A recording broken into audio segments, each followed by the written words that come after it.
You wouldn't believe this happened in broad daylight. But then again, maybe you would. Evelyn Marshall's hands shook as she clutched her worn leather purse. At 81, she wasn't used to feeling helpless, but here she was, staring up at a young bank teller who looked barely old enough to drive. "Ma'am, we've told you already," the teller said, her voice as crisp and cold as the air conditioning blowing down from above. "Without updated digital ID verification, we can't give you access to your account." "But I've been coming here for years," Evelyn protested, her voice trembling. "Everyone used to know me. I even taught some of their kids in school." She reached into her bag, pulling out a bundle of documents she'd brought as proof of her identity. A driver's license, her social security card, a veteran's widow benefits letter, and even some old bank statements. The teller barely glanced at them. "I'm sorry, but these don't meet our new verification standards," she sighed impatiently, glancing at the line growing behind Evelyn. Evelyn's heart pounded as she looked around the bank lobby, hoping for a sympathetic face. But no one met her gaze. Instead, they shifted uncomfortably, looking down at their phones, anywhere but at the elderly woman struggling in front of them. Evelyn's husband, Harold, had passed away the previous year, leaving her with a modest pension and some savings. The money was enough to cover her bills, but after unexpected health expenses, things had been tight. She'd come to withdraw cash to buy medicine she couldn't afford to go without. A guard stepped forward, his tall frame casting a shadow over her.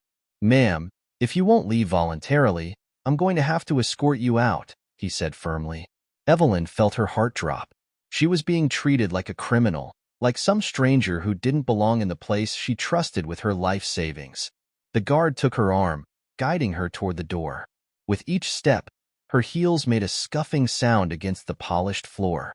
Tears stung her eyes, but she lifted her head, refusing to let them fall. She had to maintain some dignity. As they reached the door, Evelyn's papers slipped from her hands, fluttering to the ground like leaves in autumn. She gasped, bending to reach for them, but the guard kept pushing her forward. Just outside, the sun glared down, sharp and blinding. Evelyn could feel the stares of people passing by, some pausing to watch the elderly woman stumbling out of the bank. She felt smaller than she ever had in her life. Evelyn slowly lowered herself onto the bench by the bank's entrance, breathing deeply to steady herself. She felt broken, humiliated, like she'd just been told she didn't matter. She was only trying to get her own money, a thought that felt absurd in its simplicity. But just as she was trying to collect herself, a deep, booming voice broke through the low hum of the street noise. "Ma'am, are you all right?" Evelyn looked up, squinting against the bright sunlight, to see a towering figure standing over her. He was a giant, broad-shouldered, and with an undeniable presence, wearing sunglasses and holding his daughter's hand. Evelyn recognized him almost instantly. This was Shaquille O'Neal, the former basketball star, though he looked just as formidable as ever. "You're Shaq," she whispered, more to herself than to him. He nodded, lowering himself to her eye level with a gentleness that contrasted with his size. "I am. But right now, I'm just someone who wants to help." Beside him, his teenage daughter Mia watched Evelyn with wide, concerned eyes. Shaq reached out, extending a hand to help Evelyn gather her papers. As he handed her the worn veteran's widow benefits letter, his expression grew somber. "They kicked you out?" he asked, his voice thick with disbelief. Evelyn nodded, her voice barely above a whisper. "I've been coming here for years. And today, they said I couldn't even get my own money." She choked on the words, embarrassed to feel the tears prickling again. "It's like I don't matter anymore." Shaq's eyes hardened. "That's not right. That's not how people should be treated." He looked over his shoulder at the bank's entrance, his towering frame casting a shadow over the building. Evelyn noticed more and more people stopping to watch, sensing something was about to happen. Shaq turned back to Evelyn, his voice resolute. "Ma'am, let's go back inside together. I think it's time someone reminded them who you are." What happens when Shaq steps in to defend Evelyn? You won't want to miss what comes next. Keep reading to see how far this unlikely champion is willing to go. Don't forget to like, subscribe, and share your thoughts below. With Shaq towering at her side, Evelyn felt a sense of confidence she hadn't felt in a long time. It was surreal, a moment she could hardly believe was real, but she wasn't about to turn back now. The two of them stepped back into the bank, and conversation in the lobby seemed to freeze mid-sentence. Every pair of eyes turned their way. Shaq's expression was serious, his face unreadable behind his sunglasses. His daughter, Mia, stayed close to Evelyn, her young eyes showing nothing but concern. Evelyn couldn't remember the last time someone had looked at her that way.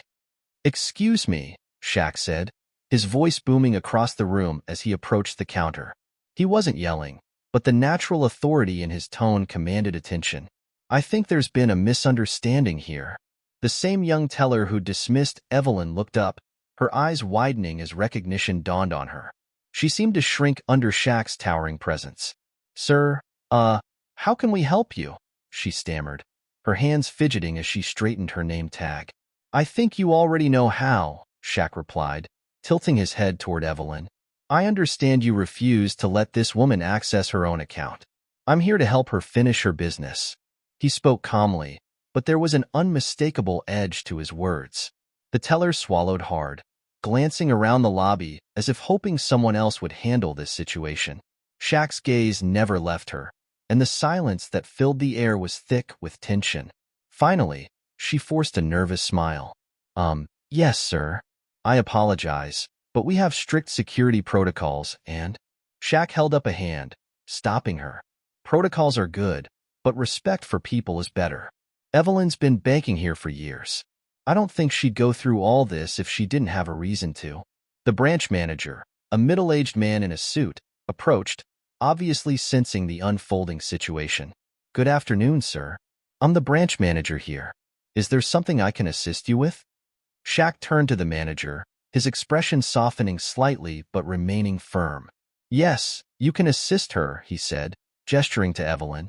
"She needs her money, and she deserves the respect any customer should get." The manager nodded, trying to keep his composure. "Certainly, sir. I'll personally handle Ms. Marshall's request. If you'll both follow me, we'll sort this out right away." Evelyn cast Shaq a grateful look as they were led toward a private office in the back. She noticed how the other staff exchanged uneasy glances, some murmuring quietly among themselves. Evelyn felt a mix of relief and vindication. For once, someone had stood up for her, and it felt incredible. Once they were seated in the manager's office, the manager adjusted his tie nervously and took a seat across from them. "Ms. Marshall, we're deeply sorry for any inconvenience. I can assure you this isn't typical of our customer service." Evelyn raised an eyebrow, her confidence growing with Shaq sitting beside her. "It's funny," she said, her voice steady, "because today, it felt like I was a stranger here. All I needed was access to my account so I could afford my medication, but instead, I was pushed out of the building like I was doing something wrong." The manager's face flushed. "Again, I apologize. We'll make sure you're taken care of, Ms. Marshall. Just give me a few moments to retrieve your account details." While the manager busied himself with the computer, Shaq leaned over, his voice low. "Don't let them push you around, Evelyn. You've got every right to be here." Evelyn nodded, feeling a swell of pride in herself that she hadn't felt in years. She straightened her shoulders, watching the manager with a newfound sense of power. A few minutes later, the manager slid a document across the desk for her to review. "Here's your account balance, Ms. Marshall. I'll have a cashier bring your cash withdrawal right away." Evelyn studied the paper, checking it over carefully. With Shaq by her side, she felt more in control than she had in a long time.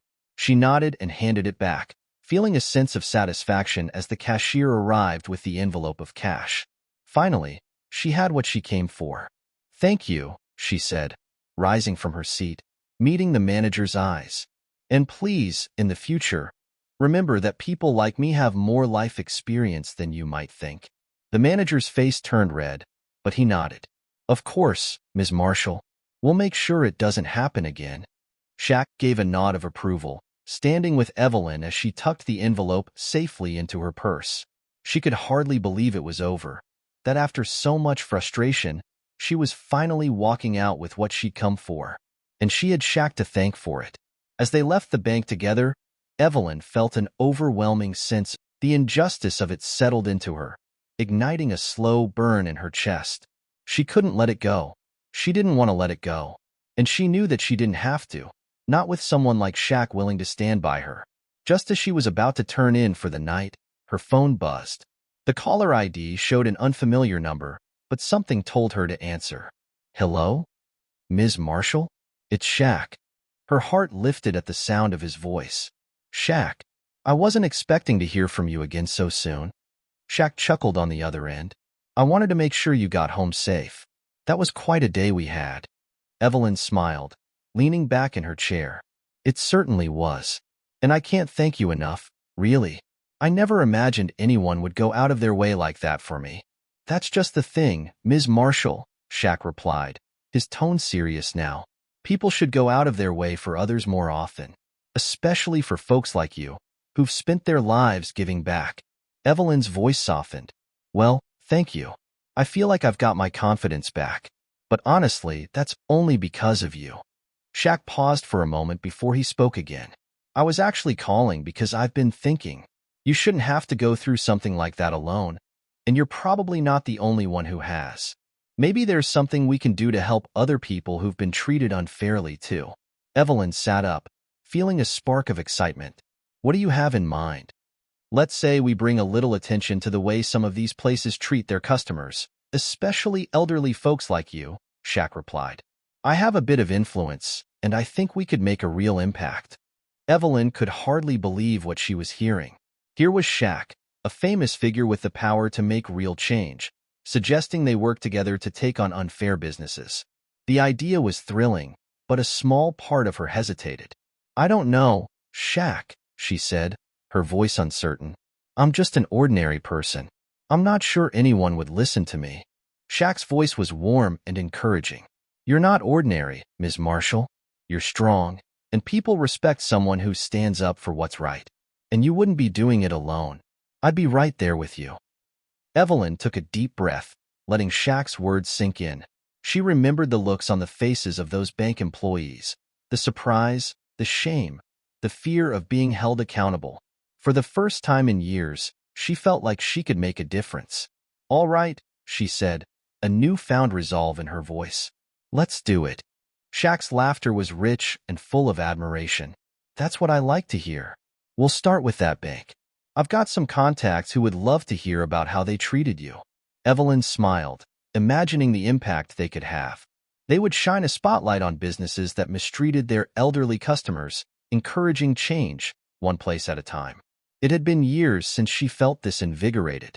The notion that she could be part of something that might help others gave her purpose. She was no longer just Evelyn Marshall, a retired widow living out her days in quiet solitude. She was now someone who could stand up, raise her voice, and with Shaq's help, make things right. Shaq picked her up in his car and greeted her with a warm smile as she climbed into the passenger seat. You ready to make some noise? Evelyn chuckled, feeling a bit like a teenager embarking on an adventure. More than ready. Their first stop was a local news station. Shaq had connections, and he knew the station's news director, Amanda Lee, who was known for highlighting community issues and standing up for underrepresented groups. Amanda was eager to hear Evelyn's story, and before she knew it, Evelyn was sitting across from her in a small studio. As the camera started rolling, Amanda gave Evelyn an encouraging nod. Evelyn, would you mind telling our viewers about what happened to you at the bank? Evelyn took a deep breath, glancing at Shaq for reassurance. She recounted the experience, how the staff had dismissed her, how she'd been treated as a nuisance rather than a valued customer, and how she'd been humiliated in front of everyone. I couldn't believe it, she said, her voice steady but her eyes glistening with emotion. I've been banking there for over 30 years. I thought they knew me, but that day, they looked right through me like I didn't matter. Amanda listened intently, her face showing both compassion and anger. Evelyn, it's not easy to speak out about experiences like this. What made you want to share your story today? Evelyn glanced at Shaq again, feeling his steady gaze on her. I don't want this to happen to anyone else. I want businesses to know that every customer deserves respect, no matter their age. And thanks to Shaq, I'm finding the courage to stand up. Amanda nodded, then turned to Shaq. Shaq, What inspired you to get involved in Evelyn's story? Shaq leaned forward, his eyes serious. I've seen too many people being mistreated just because they're perceived as weak or defenseless. But Evelyn here? She's anything but weak. She's strong, and she deserves to be treated with respect. And if I can help shine a light on this issue, I'm more than willing to do it. As the interview wrapped up, Amanda thanked them both, promising to air the segment that evening. Evelyn felt a surge of pride. She was finally speaking out, and her voice was being heard. When they left the studio, Shaq turned to her with a grin. How do you feel? Evelyn laughed, surprising herself. Like I could take on the world. That's the spirit, he said, clapping her on the shoulder. And we're just getting started. They spent the rest of the day visiting other businesses in the area, starting conversations about customer service and respect. Shaq encouraged Evelyn to share her story with every manager they spoke to, making them aware of how even small gestures could make a big difference in someone's day. Some responded with genuine empathy, while others seemed more defensive, but Evelyn didn't let that discourage her. By the end of the day, Evelyn was exhausted, but she felt a deep sense of accomplishment. She and Shaq had planted the first seeds of change, and she could feel the momentum building. The next morning, Evelyn sat at her kitchen table, sipping tea as Shaq read aloud some of the reactions from the online community.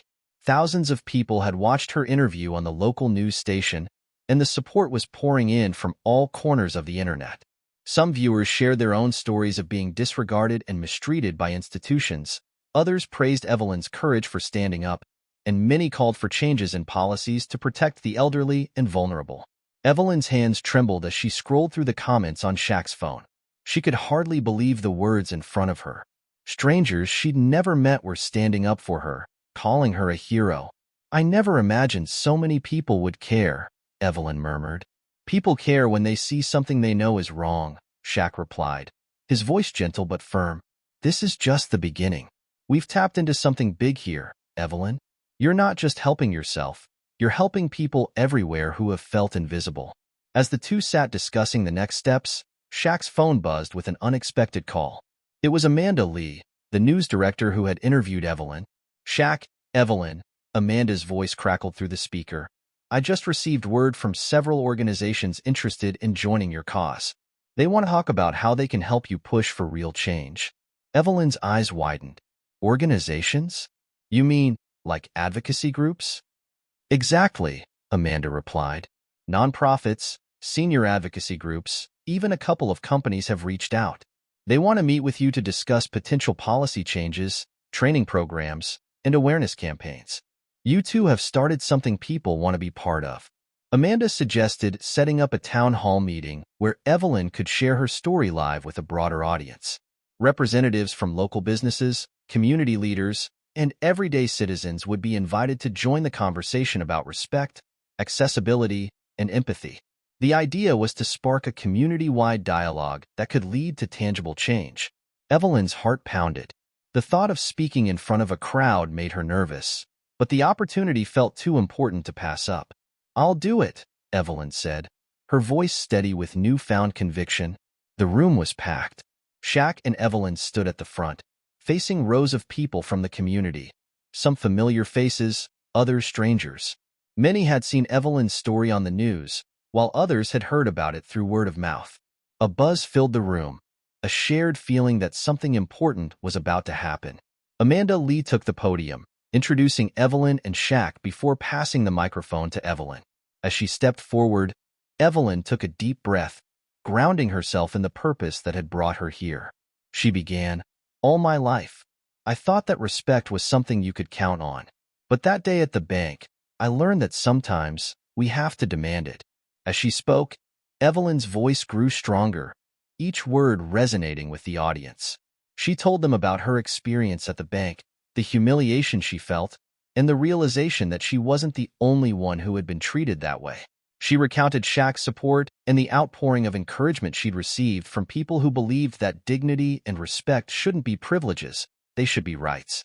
One by one, others in the audience shared their own experiences, stories of facing similar disrespect in various institutions.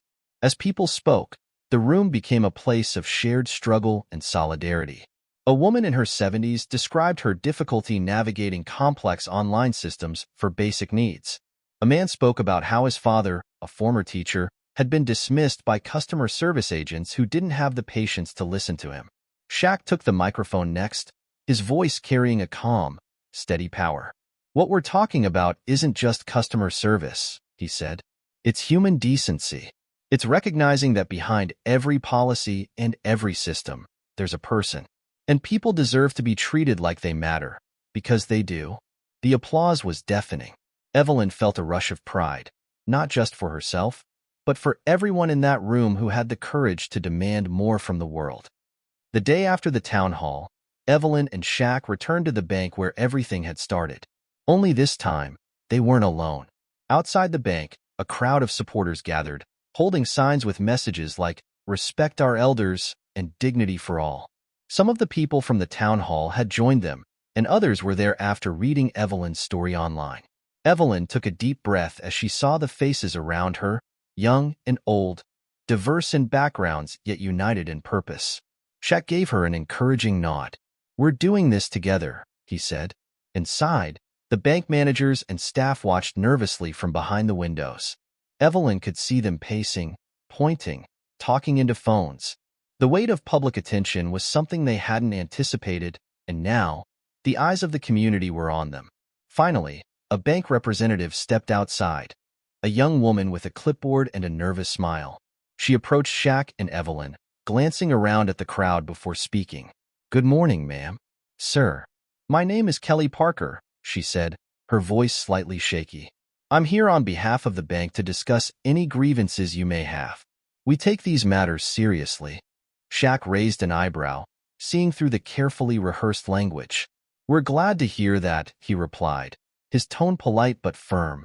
"What we're looking for isn't just an apology, Kelly. We're here for real change." Evelyn stepped forward, her voice steady.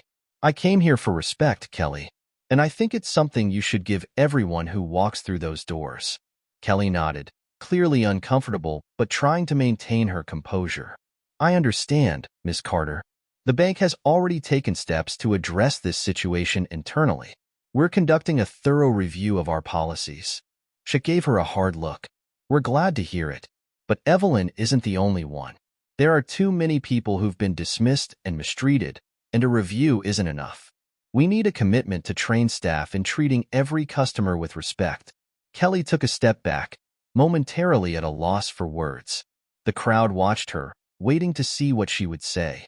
But before she could respond, the bank's manager, the same one who had ordered Evelyn out that day, stepped forward. He looked visibly uncomfortable but forced a smile.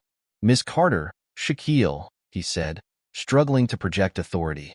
"We're very sorry about what happened. We can assure you it was an isolated incident." Evelyn shook her head. "But it's not, sir. I've heard from too many people who've had similar experiences, not just here, but everywhere. It's time for change." The manager looked around, clearly realizing this wasn't going away easily. After a pause, he spoke again. "We're open to a dialogue, Miss Carter. Perhaps we can set up a meeting with you and Mr. O'Neill?" Shaq looked at Evelyn, who gave a small nod. She didn't trust this manager yet, but if they could make him understand the importance of their cause, it could be the first step toward real change. "Let's do it," Shaq replied. "But remember, this isn't just about Evelyn. We're speaking for everyone who's been treated unfairly." Shaq and Evelyn were invited to meet with the bank's top executives at their headquarters. They entered the spacious office, where a group of executives awaited them, all dressed sharply in tailored suits. The polished, glass-walled room was a stark contrast to the cozy, welcoming space Evelyn called home. One of the executives, a tall man with silver hair and an air of self-importance, extended his hand. "Ms. Carter, Mr. O'Neill, thank you for meeting with us. My name is Richard Graves, and I oversee customer relations." "Thank you for having us," Shaq replied, shaking his hand. Evelyn, too, shook hands, though her face remained calm and focused. Graves gestured to the chairs across the table. "Please sit. We've heard about the unfortunate experience you had, Miss Carter, and we are committed to making sure it doesn't happen again." Shaq's eyes narrowed slightly. "That's why we're here, Mr. Graves. Words are one thing, but actions speak louder. We want to see specific measures, training programs, accountability structures, real commitments to improve. Graves cleared his throat, visibly taken aback by Shaq's directness. Of course, we understand the importance of this. However, implementing widespread training is costly and complicated. Evelyn spoke up, her voice unwavering. Complicated doesn't mean impossible, Mr. Graves. And it shouldn't mean that people like me get dismissed because it's easier than fixing the problem. The tension in the room grew as Evelyn's words hung in the air. For a moment, silence fell over the table. Then one of the younger executives, a woman named Lisa, leaned forward. "I think Ms. Carter has a point," Lisa said, glancing around at her colleagues. "We've seen a lot of negative feedback recently about our customer service. This could be an opportunity for us to lead by example." The room buzzed with quiet murmurs, and Evelyn noticed Richard Graves' jaw tighten. He clearly wasn't pleased with Lisa's openness to change, but her words had sparked something in the others. After a long pause, Graves gave a curt nod. "Very well. We will look into implementing a training program, but we'll need some time." Evelyn nodded, sensing that she'd made her point. "Time is fine, Mr. Graves. But remember, people are watching now. We're expecting results." As Evelyn and Shaq left the headquarters, a feeling of accomplishment settled over them. They knew the executives were only making promises because of the pressure, but it was still a step forward. "You were amazing in there, Evelyn," Shaq said as they walked through the parking lot. They didn't know what hit them. Evelyn smiled, her eyes bright. "It's because of you, Shaq. You reminded me that my voice matters." Shaq shrugged, giving her a gentle grin. "You've always had that voice, Evelyn. Now you just have the world listening." As they drove home, they talked about the next steps: community meetings, more interviews, and other ways to keep the pressure on. Evelyn felt alive, inspired, and determined. For once, she wasn't just a silent witness to injustice. She was an active force for change. Evelyn nodded in agreement, feeling the gravity of the moment settle over her. They left the bank headquarters with a victory, however small, but Evelyn knew that promises could easily be forgotten once the public attention waned. They needed to keep pushing. Back in her cozy living room, Evelyn pulled out her notebook, filled with ideas on how to keep the movement alive. She and Shaq discussed organizing more community events and reaching out to local news stations to tell her story. They knew their voices were stronger together, and they needed every ally they could find. A couple of days later, Evelyn's phone rang. It was Lisa, the younger executive from the bank headquarters who had spoken up in the meeting.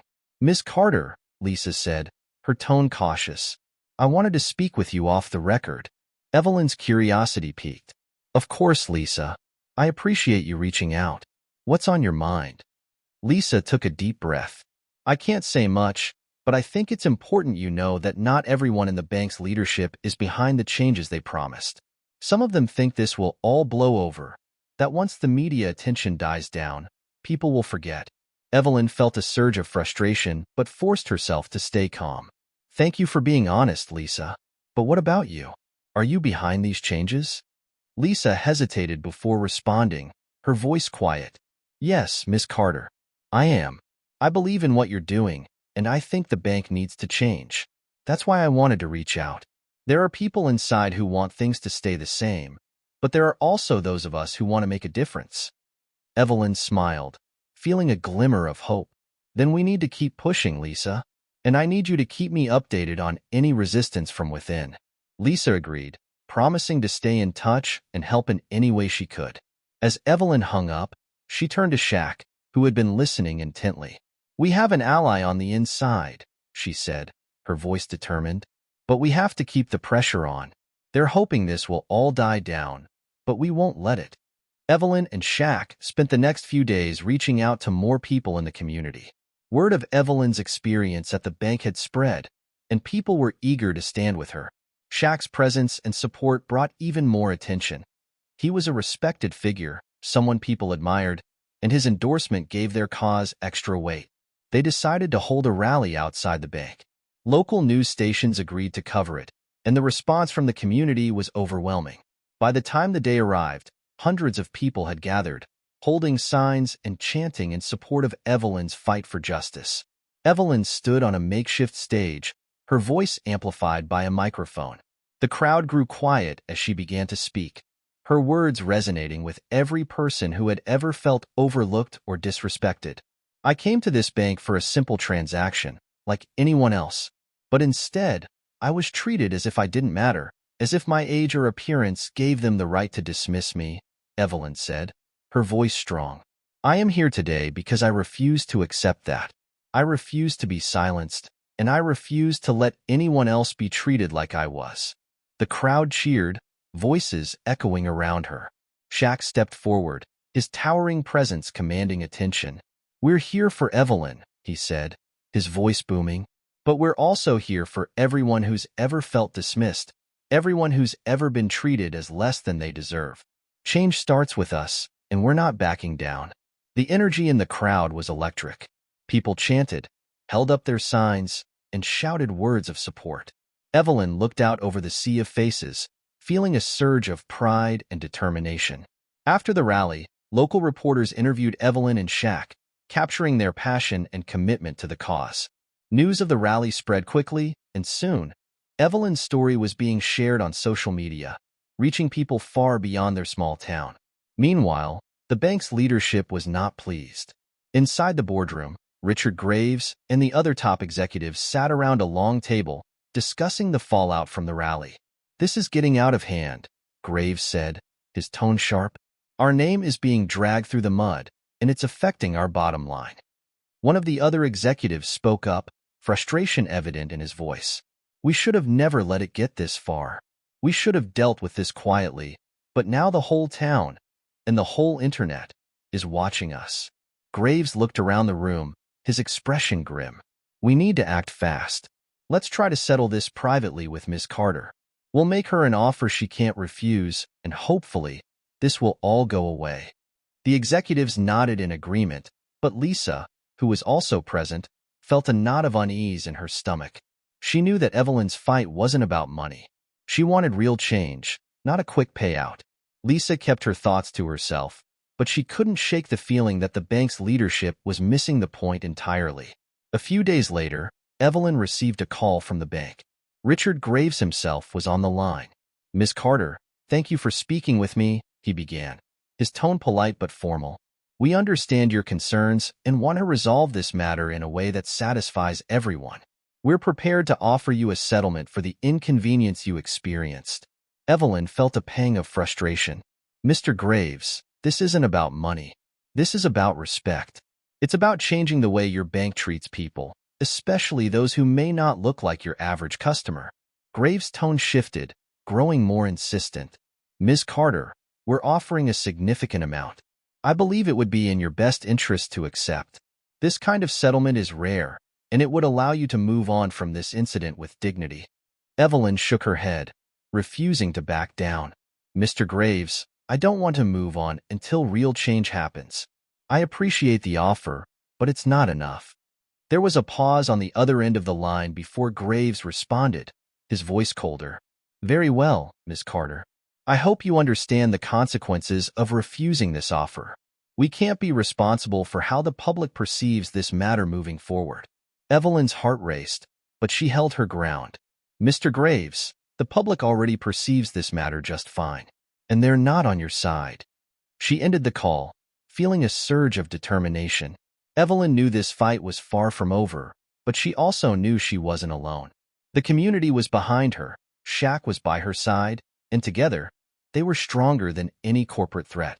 Evelyn appreciated Shaq's optimism. She had expected some support from her community, but she hadn't realized just how much her story would resonate with others. The rally had not only drawn a crowd, but had also set off a wave of online support, as people shared her story and offered words of encouragement from across the country. One evening, while scrolling through the comments on a social media post about the rally, Evelyn noticed something surprising. A message from a well-known activist group that focused on elder rights and social justice. They praised her resilience and offered their support, suggesting a potential collaboration to keep up the pressure on the bank and raise awareness about broader issues of discrimination. The message was from one of the group's leaders, Gloria Lewis, a seasoned activist who had fought for civil rights for decades. Evelyn had read about Gloria's work and was inspired by her tenacity. Seeing her name in Evelyn's inbox was almost surreal. "Shaq, you won't believe this," Evelyn said, her voice brimming with excitement. "Gloria Lewis herself reached out. She wants to help us. Can you believe it?" Shaq's face lit up. "That's huge, Evelyn. With her connections and experience, we could reach even more people. This is exactly the kind of ally we need." Evelyn wasted no time. She responded to Gloria's message, and soon, they arranged a phone call to discuss the situation. Gloria's warm, encouraging voice on the other end of the line instantly put Evelyn at ease. "Evelyn, I've seen too many people like you pushed around by those in power," Gloria said. "It takes real courage to stand up and demand respect, especially when it feels like the whole system is stacked against you." Evelyn felt a lump in her throat. "Thank you, Gloria. It hasn't been easy, but with people like you and Shaq beside me, I feel stronger. I just hope we can keep this momentum going." "That's where I come in," Gloria replied with a smile in her voice. "I have contacts in the media, community organizers, and even some legal advisors who would be interested in helping you. But before we take this further, I want you to think about what victory looks like for you. What would make this fight worth it?" Evelyn took a deep breath. "I want the bank to change how it treats people, especially elderly customers like me. I don't want anyone else to experience what I did. And I want to set a precedent to show that people can't just be pushed around because they're older or look different." "Then that's exactly what we'll aim for," Gloria replied, her tone firm. "I'll reach out to some of my contacts, and we'll see if we can turn this into a national movement. Let's make this fight bigger than just one bank." As Evelyn hung up, she felt a renewed sense of purpose. With Gloria on their side, they now had the chance to create real, lasting change. In the days that followed, Gloria and Shaq helped Evelyn organize a meeting with other community activists and leaders. They met in a local community center, where people of all ages and backgrounds gathered to discuss the best way to move forward. Evelyn shared her story again, explaining how the bank had dismissed her, then tried to buy her silence. The crowd listened with rapt attention, nodding in agreement and murmuring in support. By the time she finished, the room was buzzing with energy. Gloria stepped up to speak next, her voice steady and commanding. "What happened to Evelyn is just one example of the way institutions can fail those they're supposed to serve. This isn't just about a single bank or a single incident. It's about making sure everyone is treated with respect, regardless of their age, appearance, or background. And to do that, we need all of you to get involved." The crowd responded with enthusiasm. They began brainstorming ideas, writing letters to the bank's executives, organizing more rallies, and even starting an online petition demanding that the bank implement policies to protect customers from discrimination. It was clear that Evelyn's story had struck a chord with the community, and people were eager to take action. As the meeting wrapped up, Evelyn felt a surge of hope. She looked around the room at the faces of people who believed in her cause, people who were willing to stand up and demand change. With allies like these, she knew they could make a real difference. But as Evelyn and her allies gained momentum, the bank's leadership grew more desperate. Richard Graves, feeling the pressure, decided it was time to take a more aggressive approach. He met with the bank's public relations team to strategize a counterattack. "We need to regain control of this narrative," Graves said, his tone clipped. "People are starting to see us as the villains here, and we can't afford that." The PR team suggested a carefully crafted statement, emphasizing the bank's commitment to inclusivity and promising to address any concerns regarding customer service. But Graves wasn't satisfied with vague promises. "Make it personal," he ordered. "We need people to see us as the good guys. Find a way to discredit her story subtly. Question her motives without making it look like a direct attack." It was a risky move, but Graves was willing to take the chance. He knew that if they didn't act quickly, Evelyn's story would continue to spiral out of their control. Within days, rumors started circulating online. Anonymous comments appeared on social media, questioning Evelyn's intentions. Some claimed she was just after a big payout, while others hinted that she was exaggerating her story for attention. Evelyn's friends noticed the comments and reached out to warn her. "They're trying to paint you as a fraud," Shaq said, frustration evident in his voice. "It's a classic move. They think they can discredit you, so people stop supporting the cause." Evelyn felt a pang of anger, but forced herself to stay calm. They're underestimating us. I'm not backing down, and neither is anyone who's been by my side. We'll just have to show them we're stronger than their smear tactics. Gloria agreed. This only proves that we're getting under their skin. Let them talk. We'll keep pushing forward, louder than ever. To counter the bank's attempts to discredit her, Evelyn and her allies doubled down on their outreach efforts. They shared her story through new channels, giving interviews to news outlets that wanted to cover her fight. And, in a powerful move, Evelyn recorded a video of herself recounting the events at the bank, making her voice and her story impossible to ignore. The video quickly gained traction online, resonating with viewers across the country. People left comments of support, calling her a hero and vowing to stand with her. The bank's smear campaign had backfired, drawing even more attention to Evelyn's story. Evelyn's fight was no longer just a local issue. Her story had sparked a national conversation about respect, discrimination, and the power of ordinary people to demand change. Her video had been shared thousands of times, and she was invited to speak at events and gatherings, spreading her message even further. In the following weeks, the bank found itself in an uncomfortable position. Public pressure was mounting, and their reputation was suffering. They realized that they couldn't simply silence Evelyn or make her go away. They would have to address her concerns seriously if they wanted any hope of restoring their image. Evelyn had become a symbol of resilience, and her fight had inspired countless others to stand up for themselves and demand respect. She had set out to right a single wrong, but now, her actions were creating ripples of change far beyond her own experience. As Evelyn's movement gained traction, the pressure on the bank intensified. It wasn't just the local community rallying around her. It was people nationwide who saw her as a symbol of resilience and a voice for those who'd been pushed aside. Her story had struck a nerve, igniting conversations in news outlets, on social media, and even in government circles. It wasn't long before Evelyn and her supporters received an unexpected call. A high-profile journalist from a national news network wanted to interview her.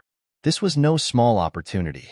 It was a chance to tell her story on a grand stage, one that could bring even more attention and scrutiny to the bank's actions.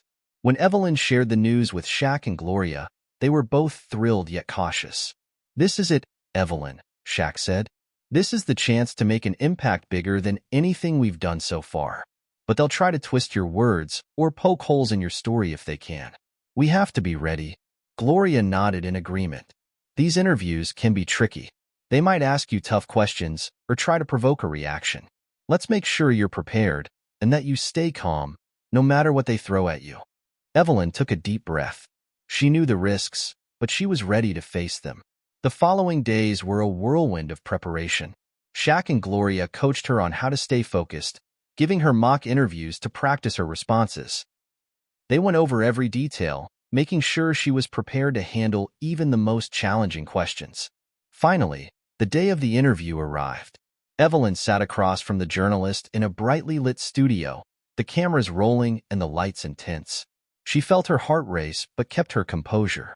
She'd come too far to let nerves get in her way. The journalist started with the basics, asking Evelyn to share her story and describe the incident at the bank. Evelyn recounted the events calmly, painting a vivid picture of how she'd been treated, the humiliation, and her resolve to stand up for herself. But as the interview progressed, the journalist's questions grew sharper. "Some have suggested that this is just an isolated incident," the journalist said, tilting her head.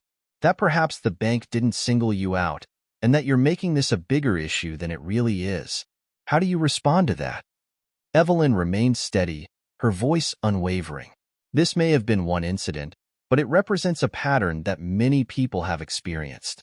I'm speaking out because so many others don't feel they have the power to do so. It's not just about me. It's about everyone who's ever been disrespected, dismissed, or treated unfairly." The journalist nodded, but Evelyn could see the skepticism in her eyes.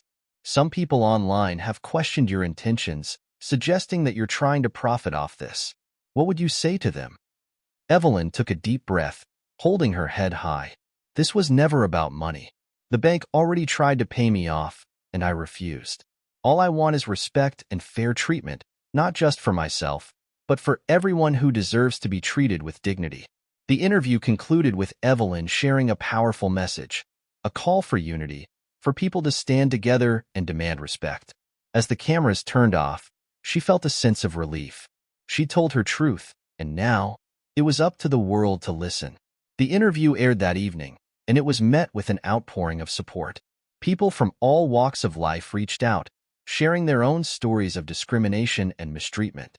Evelyn's words had resonated, giving voice to those who had been silenced or dismissed. But the bank's leadership wasn't pleased.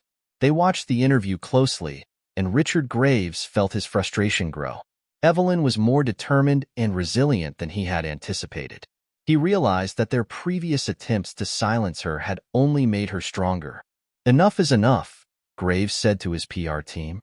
"If she won't back down, we'll have to take a different approach." Richard Graves gathered the bank's executives and legal team for a meeting to discuss their next steps.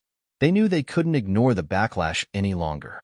Public opinion was shifting, and if they didn't act soon, they risked irreparable damage to their reputation. One executive suggested offering Evelyn a substantial settlement, more than the initial amount they'd offered, to put the issue to rest. But Graves shook his head. "No, she'll see through that," he replied. "We need a more strategic solution, something that shows the public we're taking this seriously." After hours of debate, the team finally landed on a new plan. They would issue a public statement and announce new policies to address customer concerns. The bank would promise to implement better training programs and create a task force to investigate complaints of discrimination. It was a calculated move, one they hoped would appease both the public and their shareholders. A few days later, the bank released a carefully crafted statement promising sweeping changes to ensure all customers were treated with respect and dignity. They expressed deep regret over any incidents that may have led customers to feel disrespected, though they carefully avoided directly mentioning Evelyn by name. The statement was vague, but it was enough to create a buzz. Some people welcomed the bank's commitment to change, while others saw it as an empty PR move. When Evelyn read the statement, she felt a mix of emotions. On one hand, it was a small victory, proof that the bank was feeling the pressure and was being forced to address her concerns. But on the other hand, she knew this statement was a calculated attempt to pacify the public without making any real changes. "They think they can just brush this under the rug with a few empty promises," she told Shaq and Gloria. "But I'm not backing down. They may have made a statement, but words mean nothing without action." Gloria nodded. "This isn't over yet, Evelyn. We've come too far to let them off the hook now. Let's keep pushing until we see real results." With Gloria's guidance, Evelyn decided to hold a press conference to respond to the bank's statement. She invited journalists, activists, and supporters, turning it into an opportunity to rally the community once again. At the press conference, Evelyn stood in front of the gathered crowd, holding her head high. She spoke with passion, calling out the bank's empty promises and demanding genuine accountability. "We won't be satisfied with words on paper," she declared. "We deserve real change. This isn't just about a single apology. It's about ensuring that no one else has to go through what I did." The crowd erupted in applause, their energy palpable. Evelyn could feel their support, their determination matching her own. Behind closed doors, the bank's executives watched the press conference, their frustration growing.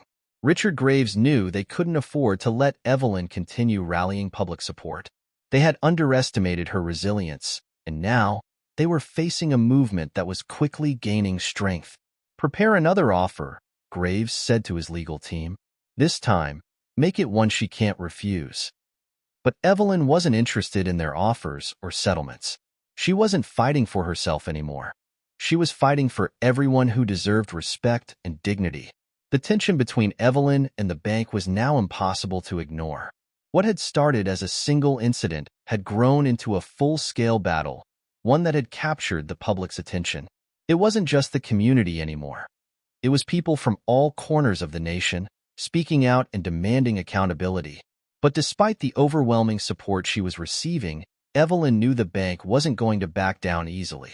They had resources, power, and connections that reached far beyond what she could ever hope to achieve. She had the truth on her side, but was that enough? At the bank's corporate headquarters, Richard Graves and his legal team convened in a high-stakes strategy meeting. They had watched the press conference Evelyn had held, and their fears had been confirmed.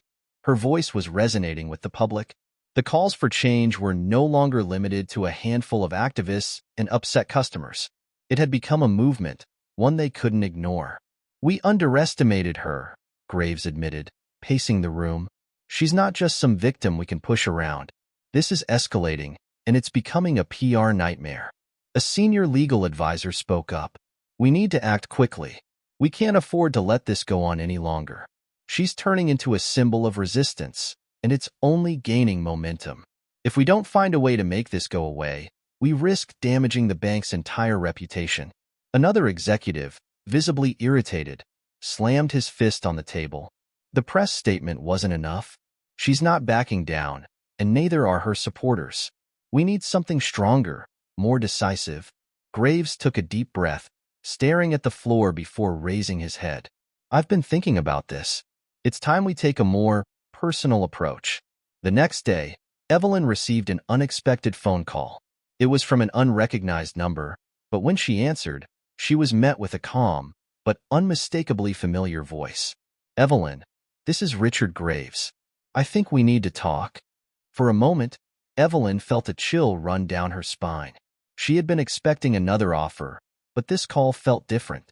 His voice wasn't the usual corporate coldness. It was more sincere, almost pleading. "I'm listening," Evelyn replied, keeping her tone steady. "I've been thinking a lot about what's happening, and I'd like to make amends. I know the bank's actions have hurt you, and I'm sorry for that. But this isn't just about business. It's about doing the right thing. I want to meet and talk about how we can fix this, not just for you, but for everyone who has been mistreated." Evelyn's heart raced as she listened. She knew better than to trust the man who had already tried to sweep her concerns under the rug, but part of her wondered if this was the opportunity she had been waiting for. "Why the change of heart?" she asked, wary of his sudden willingness to talk. "I've seen the fallout, Evelyn. This isn't just about the bank anymore. It's about fairness, about justice. And I think we're at a crossroads here. We can either keep fighting, or we can come to the table and work on real solutions." Evelyn hesitated. She had no intention of giving up, but she knew this could be a crucial moment. Where and when? The following day, Evelyn met Richard Graves in a quiet, upscale restaurant. It was a neutral ground, and she could sense the tension between them. He wasn't the same man who had dismissed her concerns in the past. His face was creased with worry, and his usual air of arrogance had been replaced with something else, genuine discomfort. They sat across from each other, a table of distance between them. Graves spoke first. "Look, Evelyn, I'll be upfront with you. The bank has been under a lot of pressure, but I realize now that we've failed you, and so many others. The way we handled this was wrong, and I want to fix it. I'm not asking you to forget what happened, but I am asking you to give us a chance to make things right." Evelyn studied him carefully, her instincts telling her that he was being honest, but her experience had taught her to be cautious. "What exactly are you offering, Richard? Because I've heard this before, and it's never turned into real change." "I get it," Graves replied, leaning forward. "What I'm proposing is a comprehensive plan. We're going to make real changes to our policies, overhaul our employee training, and establish a new department specifically to address customer complaints, especially those involving discrimination. We'll also be committing to public oversight to ensure this isn't just a PR move." Evelyn's skepticism remained. "And you think this is enough to make up for what happened? You think this is going to fix the years of mistreatment?" Graves didn't flinch. "No, I don't think it'll fix everything overnight, but I'm committed to making this right. We'll work with community leaders, activists, and experts to make sure our approach is genuine. And if we fail to follow through, I'll personally make sure there are consequences." Evelyn sat back in her chair, processing everything he'd said. It was tempting, so tempting to believe that things could change. But could she trust him?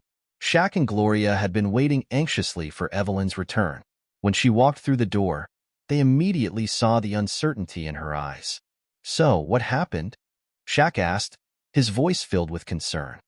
Evelyn took a deep breath. "He's offering a plan, a real one. New policies, training, oversight. But I'm not sure if it's enough. I'm not sure I can trust them after everything they've done." Gloria's expression was serious. You're right to be cautious. This isn't just about words. We need to make sure they're willing to take real action. They can't just make a promise and expect it to be over. Evelyn nodded. I'm going to hold them accountable. I won't back down until I see real change. We'll have to watch them every step of the way. The next day, Evelyn called Graves to set the terms for moving forward. I'm willing to give you a chance to prove yourselves, she said, her voice steady but resolute. But understand this. If this is just another empty promise, I won't stop fighting. I'll make sure everyone knows the truth. Graves agreed, though there was an edge of caution in his voice. I understand. We're committed to this, Evelyn, and I'll make sure we do this the right way. As the conversation ended, Evelyn felt a mixture of relief and apprehension. She knew she had to remain vigilant. Her battle wasn't over. It had only just begun. After the meeting with Richard Graves, Evelyn found herself at a crossroads. She had seen the offers and heard the promises before, but there was something different about this situation. The bank, for all its power and resources, was now on the defensive, and Evelyn had a unique opportunity to push them further into making real changes. But it would require more than just skepticism. It would require strategy. Evelyn knew that keeping the pressure on the bank was crucial. She had the momentum, and she wasn't about to let it slip away. That evening, she called a press conference, inviting key members of the media, community leaders, and activists to hear directly from her. It was time to address the public and make sure that everyone knew what was at stake. The venue was packed. Reporters from local and national outlets filled the room, all eager to hear what Evelyn had to say. As the lights dimmed and the crowd hushed, she walked up to the podium, her presence commanding attention. Good evening, she began, her voice calm but firm. I'm here today not just as a victim of a corporation's wrongdoings, but as someone who believes in justice and fairness and in the power of community. The bank has made an offer to fix the harm they've caused, but I want to make one thing very clear. Words are not enough. We need action. We need accountability. She paused, letting the weight of her words settle in. I'm giving them a chance, but that chance comes with conditions. Real change must happen, and it must be measurable. We will hold them accountable every step of the way, and we will not back down. The room erupted into applause. For many of the people watching, this wasn't just about Evelyn. It was about a fight for fairness that had been long overdue. Graves had been watching the press conference from his office, and his frustration was palpable. Evelyn was making it clear that her commitment to this cause went far beyond a personal grievance. She wasn't interested in being appeased with empty promises or quick fixes. He leaned back in his chair, rubbing his temples. He had known this would be difficult, but he hadn't anticipated the level of scrutiny they were now under. The media was relentless, and the public was beginning to take notice. He couldn't afford for this to escalate any further, not when so much was at stake. His phone rang, snapping him out of his thoughts. It was his chief public relations officer, Karen Davis. Richard, we need to talk. Karen's voice crackled through the line. The press conference didn't go as planned. The coverage is growing, and we're getting negative attention from all sides. If we don't respond, it could cost us more than just public opinion. I know, Graves muttered, feeling the weight of the situation. What do you suggest? We need to control the narrative. Let's schedule a town hall, get ahead of the story. We can show that we're willing to engage with the community and make things right. It's about being proactive. Graves hesitated. I don't know if that will be enough. She's made it clear that she won't be satisfied with anything less than change. But maybe it's time we do something drastic. Evelyn had expected the bank to try and spin the situation in their favor, but the announcement of a town hall meeting took her by surprise. Graves was stepping into a high-risk situation, one where the public's anger could be overwhelming and where there would be no way to control the narrative. She knew she had to be ready. The town hall was set to take place in a local auditorium, and it was open to anyone who wanted to attend. Media outlets, activists, and ordinary citizens flooded the venue, each eager to hear what the bank would say. The atmosphere was charged, the air thick with anticipation. As Evelyn took her seat among the audience, she could feel the weight of the moment. This wasn't just about her. It was about everyone who had been mistreated by institutions like this one. She couldn't let them think they could brush it all under the rug. Graves took the stage, flanked by several senior executives.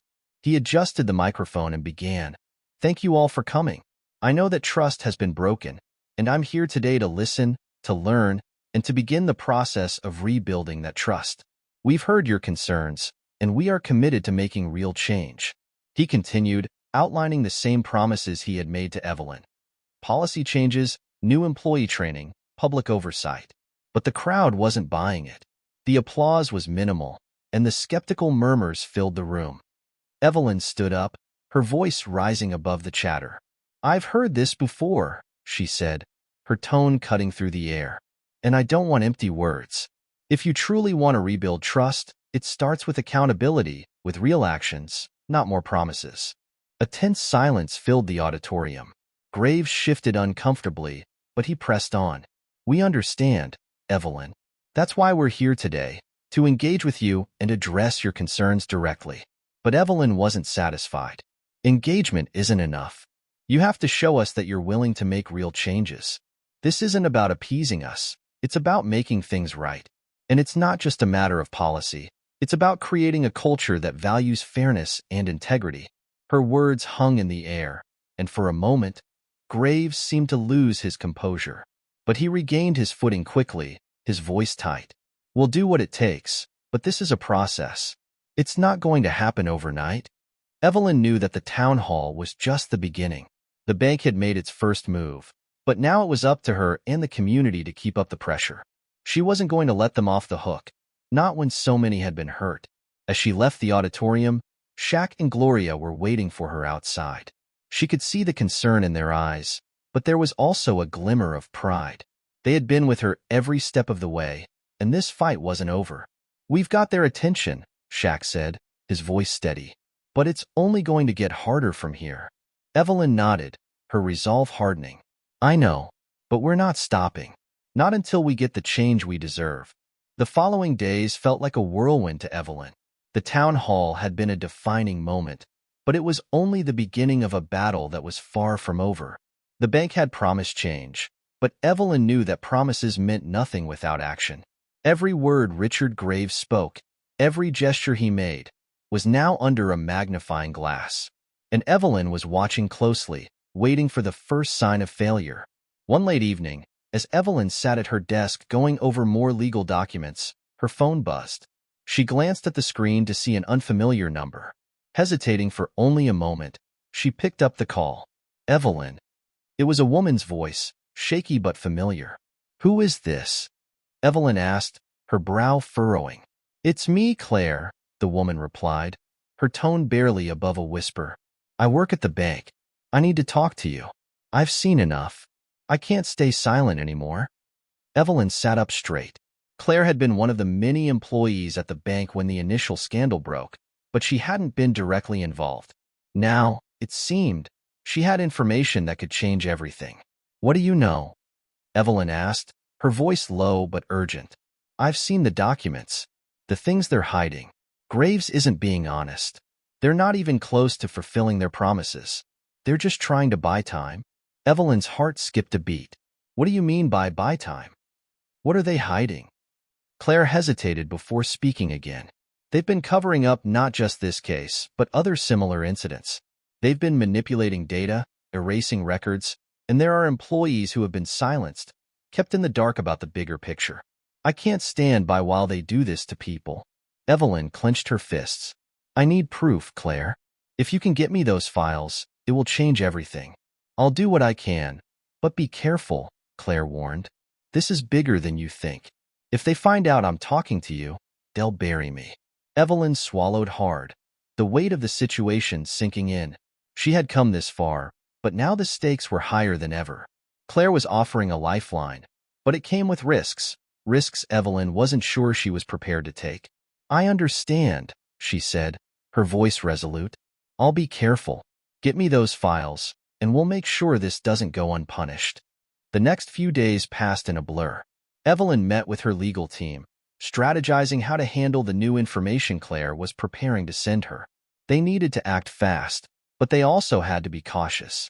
The bank's legal team was known for its ruthless tactics, and the more evidence Evelyn had, the bigger the target on her back became.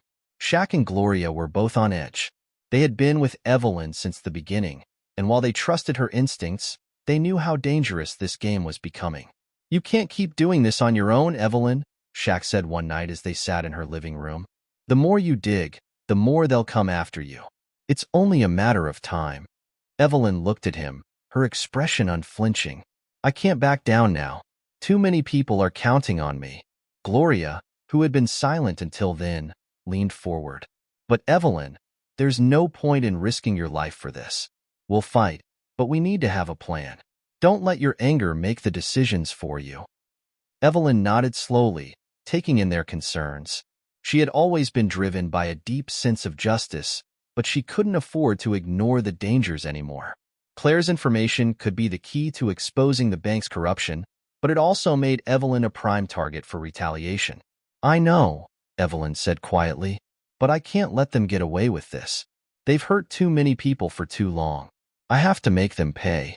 Late one evening, as Evelyn was reviewing documents in her office, she received an encrypted email. The subject line was simple: "Files enclosed. Proceed with caution." Her heart raced as she clicked open the attachment. Inside was a series of scanned documents, bank memos, internal reports, and emails, each one revealing disturbing patterns of misconduct. The more she read, the clearer it became that Richard Graves and his team were involved in more than just a few isolated incidents. This was systemic, a deliberate effort to cover up years of exploitation and fraud. Evelyn felt a rush of adrenaline. She had the evidence, and it was irrefutable. The question now was how to make sure it got into the right hands, without putting herself in immediate danger. But as she scrolled through the files, something caught her eye. Among the emails was one from Graves himself, sent just days before the town hall. In it, he outlined his plan to not only neutralize public opinion, but also to discredit anyone who stood in his way. Evelyn's stomach dropped. She wasn't just up against a corrupt institution. She was facing a man who would stop at nothing to protect his empire. The following night, Evelyn left her office, her mind reeling from what she had just uncovered. As she stepped into the parking garage, she noticed a black SUV parked near her car. The hairs on the back of her neck stood up, and she instinctively slowed her pace. Before she could react, the door to the SUV opened, and two men stepped out, blocking her path. They were tall, dressed in dark suits, and their faces were hard and emotionless. "You've been digging into things you shouldn't," one of them said, his voice cold. "And now you've made it personal." Evelyn's heart raced, but she forced herself to stand her ground. "You don't scare me," she said, her voice steady despite the fear clawing at her insides. The other man stepped closer, his eyes narrowing. "Maybe not, but we don't want to see this escalate. You've been warned." With that, they turned and got back into the SUV, leaving Evelyn standing there, breathless and shaken. She knew this wasn't just a warning, it was a message. They knew she had the evidence, and now they were coming for her. Evelyn barely slept that night. The encounter with the men in the black SUV was a stark reminder of just how high the stakes had become. She had always known this fight wouldn't be easy, but now it was clear that she was dealing with forces far more powerful than she had ever imagined.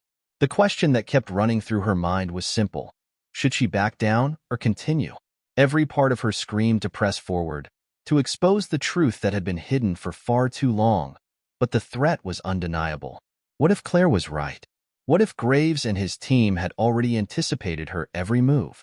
The next morning, Evelyn convened with Shaq and Gloria in her office. The weight of the situation was heavy, and Evelyn knew that any decision she made now could be her last. "We can't afford to wait any longer," she said, her voice firm. "We need to take the evidence to the press. If we go public, they can't silence us." Shaq looked troubled. "It's risky. If they find out you're planning that, you might as well paint a target on your back. We need more than just the files. They'll just say you faked them." Evelyn shook her head. "No, I've already started talking to a journalist I trust. If we make this a public issue, they won't be able to dismiss it. We can't let them manipulate this anymore. They've hurt too many people." Gloria nodded. "I agree, but we need to make sure we have protection in place.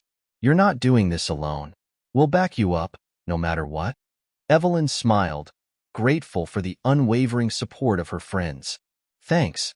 I know this isn't easy, but it's the right thing to do. Shaq stood up, pacing back and forth. All right, let's do it. But we need to be smart. No mistakes. Evelyn agreed. The next step was critical. Getting the media involved was the key to forcing Graves and the bank into a corner where they couldn't run or hide. But that wasn't the only threat she had to worry about. That afternoon, Evelyn received an unexpected call from Claire. Her voice was low and urgent. You need to meet me. Now, she said. It's about the files. They're on to me. Evelyn felt her stomach twist.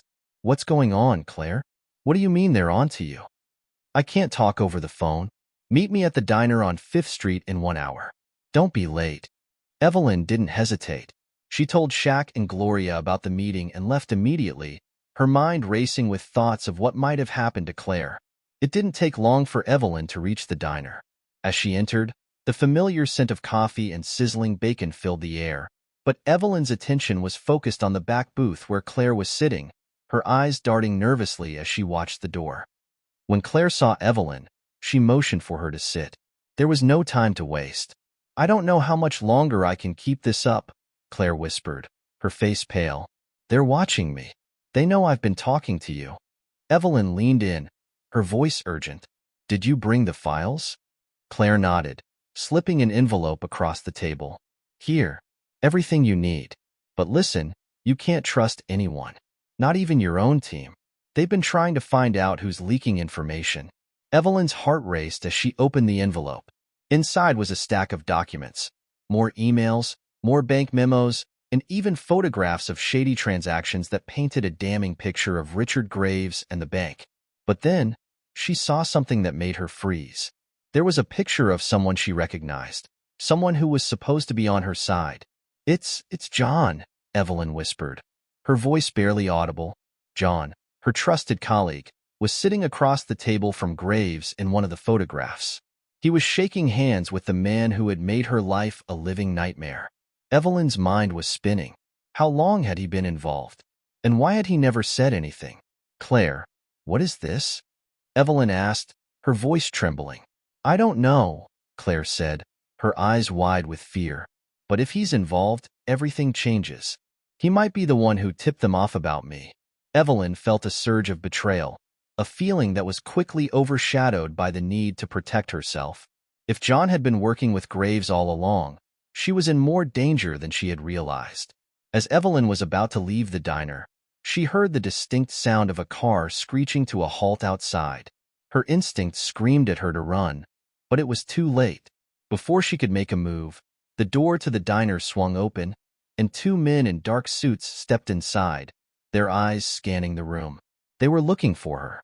Evelyn and Claire locked eyes, both of them understanding the urgency of the situation. Evelyn made a quick decision, grabbing Claire by the arm. Come on, we need to go now, she said, pulling her toward the back exit. They rushed through the kitchen, narrowly avoiding the 2 men who were now walking toward the booth. Evelyn's heart pounded as they burst out into the alley, the cold night air cutting through her as they ran down the street. She didn't look back, but she knew they were being followed. They ducked into a side street, and Evelyn quickly pulled out her phone, sending a message to Shaq and Gloria. They're on to us. We need help. Now. But just as she hit send, a car screeched around the corner, blocking their path. 2 men stepped out, the same ones from the diner, their faces cold and menacing. You didn't think you could just walk away, did you? One of them said, stepping toward her. Evelyn's mind raced. She had no time to think of an escape. The danger was real. And this time, there was no one to stop it. The cold steel of the alley wall pressed against Evelyn's back as she and Claire were cornered by the 2 men in dark suits. The night had turned darker with each passing second, and the looming threat felt palpable, like the air itself was closing in around them. The men advanced slowly, their expressions unreadable but their intent clear. They weren't here for a chat. Evelyn's mind raced. She couldn't afford to panic, but every instinct told her this could be the end of everything she had worked for. The envelope with the incriminating evidence was still clutched in her hand, and Claire was standing just beside her, her breath coming in quick, anxious bursts. You've really put yourself in a tough spot, Haven't you? One of the men said, his voice low and menacing. It's too late for you to back out now. You've crossed a line. Evelyn stood tall, trying to mask the unease in her voice. You think you can intimidate me into stopping? This isn't just about me anymore. It's about the truth. The man took a step closer, the glow of a streetlight casting shadows over his face. You don't get it, do you? The truth doesn't matter. It's all about power, and right now, you don't have any. You're nothing but a nuisance. Before Evelyn could respond, Claire suddenly pushed her aside and grabbed the man by the arm. You don't know who you're dealing with, she spat, her voice trembling with fear, but filled with a kind of defiance Evelyn hadn't seen before. The man jerked his arm away, his eyes narrowing with fury. You're not in control here. You never were. The tension in the alley was thick enough to cut with a knife. Evelyn's hand went instinctively to her pocket, where she kept her phone. But as she touched it, her heart sank. It was gone. She must have dropped it when they'd made their escape from the diner. Claire noticed Evelyn's panic and quickly whispered, "We need to get out of here now." Evelyn nodded. Her mind spun as she tried to think of a way out. The men weren't just hired thugs. They were part of something bigger, something that had its grip on this city and on her life. She was up against an organization that played by a different set of rules, and she couldn't rely on anything she had known so far. The first man stepped forward, raising his hand as if to strike Claire. Without thinking, Evelyn shoved him with all the strength she could muster. He stumbled back, surprised by the force of her push, but quickly regained his balance. The second man reached for his gun. Evelyn's heart pounded as she grabbed Claire's hand and pulled her toward the corner of the alley. "Move!" she shouted. They ran, weaving through the shadows of the city streets, adrenaline coursing through their veins. Every step felt like they were racing against time, and the sound of footsteps behind them only spurred them forward. The two men were relentless.